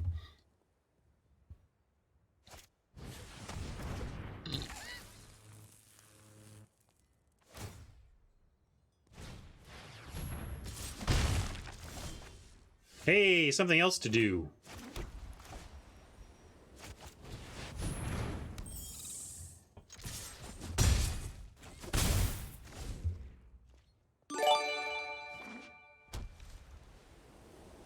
We'll run Tactician out on 4 if we don't find anything else, but the Squire is probably enough to say let's just go with Trick Mode here. Certainly we can attack first.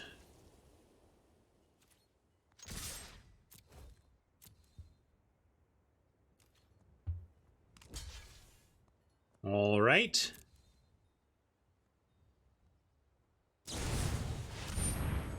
Ooh, bad news for you, buddy.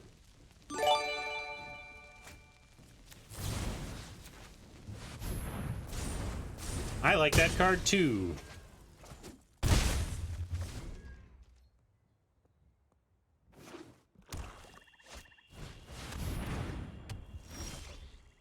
Annoying, but this is sure is a nice way to overcome that annoyance. We will attack. I'm just going to play the Squire here. And attack with the 2 that get something done.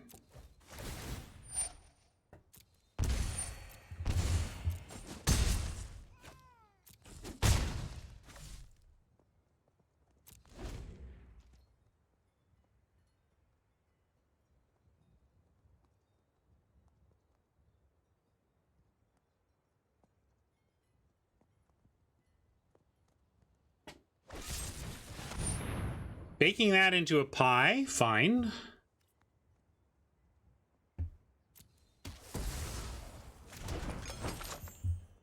The right choice, but we still got good stuff to do here.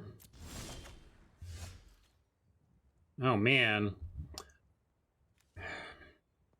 Do we just ritual or build out the board more so the ritual gets even better? I think we just ritual.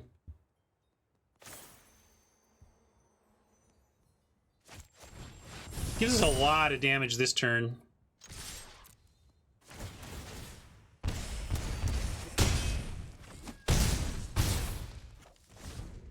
Puts them in a spot where they might need to eat the food. You know, not a lot of great answers here, although they can put the Squire out and eat. Youthful Knight and eat, also an option. They don't want to eat, though. Interesting. Well, your lack of desire to eat is going to cost you the game.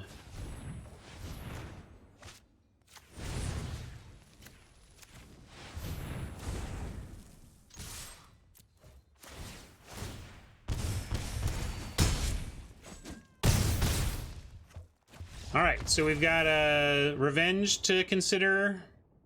Probably some, you know, trap in the tower removal.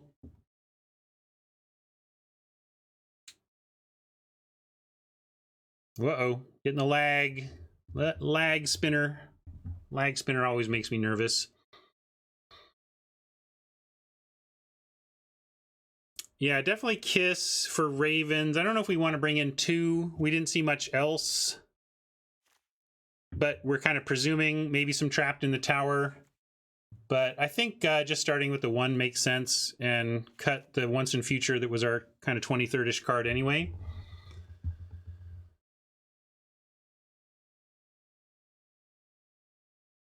And I think that's good. I'm just going to run with that.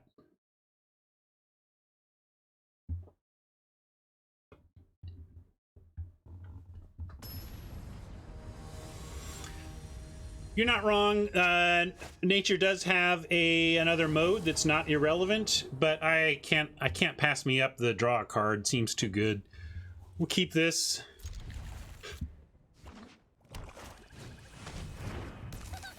The race is on. I'm going to open on Guide Mother.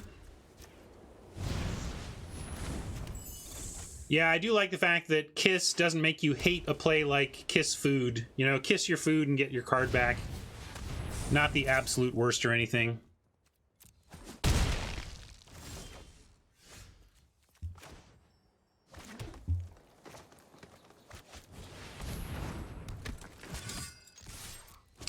Preemptively removing something from graveyard. I wouldn't do it unless it was clearly a theme of their deck and we'd seen it all in action, you know.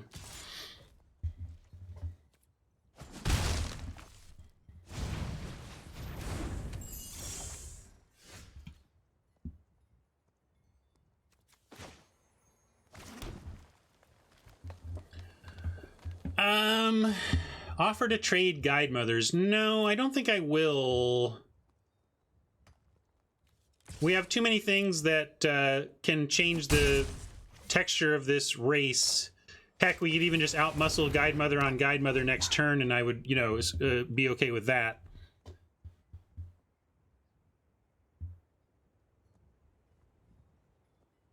Yeah, you can't just always hold the question about preemptive graveyard removal is under the presumption that you can't just spend your whole game holding up 2 mana. If you can, great, but it's not common.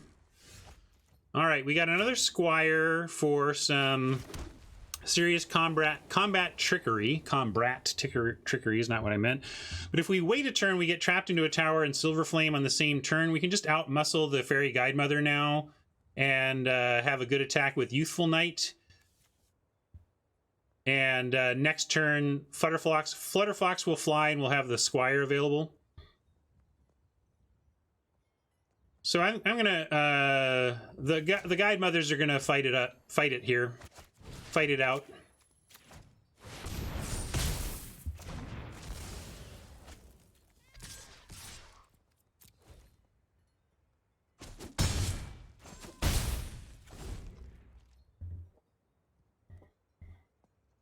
They're stuck on land too, so we're kind of picking on a opponent while they're down, but that's what you got to do when they're stuck that way. Here I'm going to go ahead and trap the Squire in the tower so that we can attack with everything.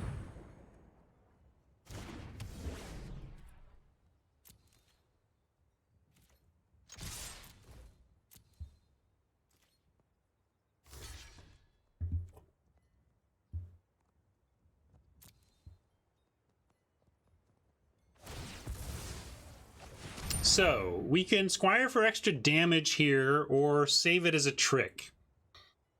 Or just play it as a 2/1. Don't think I love that. I think the question is extra damage or not. And at 16, I'm going to say not. We're going to actually use this as a combat trick here.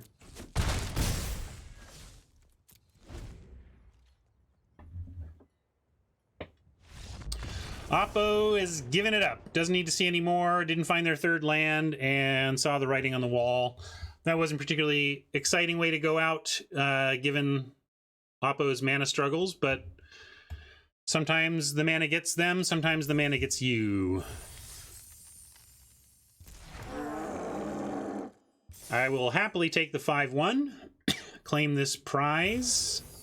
All right, folks, nice.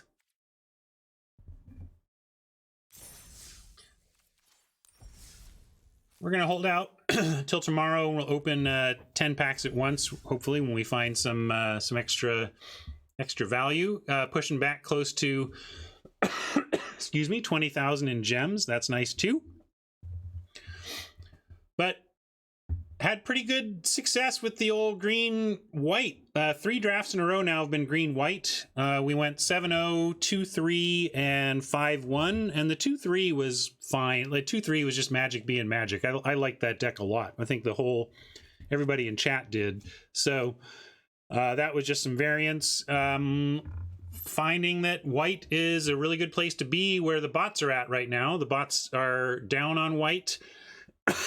And that is putting us up on white a bit, and it's paying off. We're racking up the wins.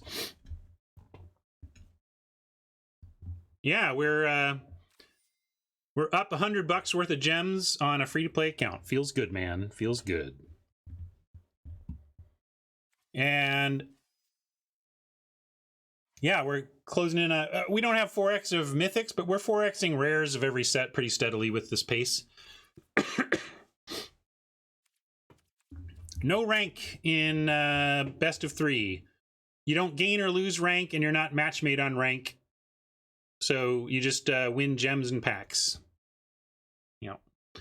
All right, great stream. Thanks for hanging out, everybody. Thanks for making it to the end. And I'm going to find somebody else to send this to and get on with my day. Okay, let's raid a channel.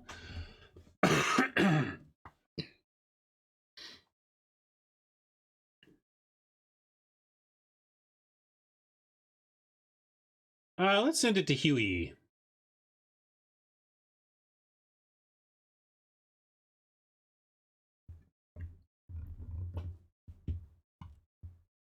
I didn't see. Oh, I failed to sign up for the bus. I'll get to the bus sometime this week, but already started the Huey raid, so let's do that.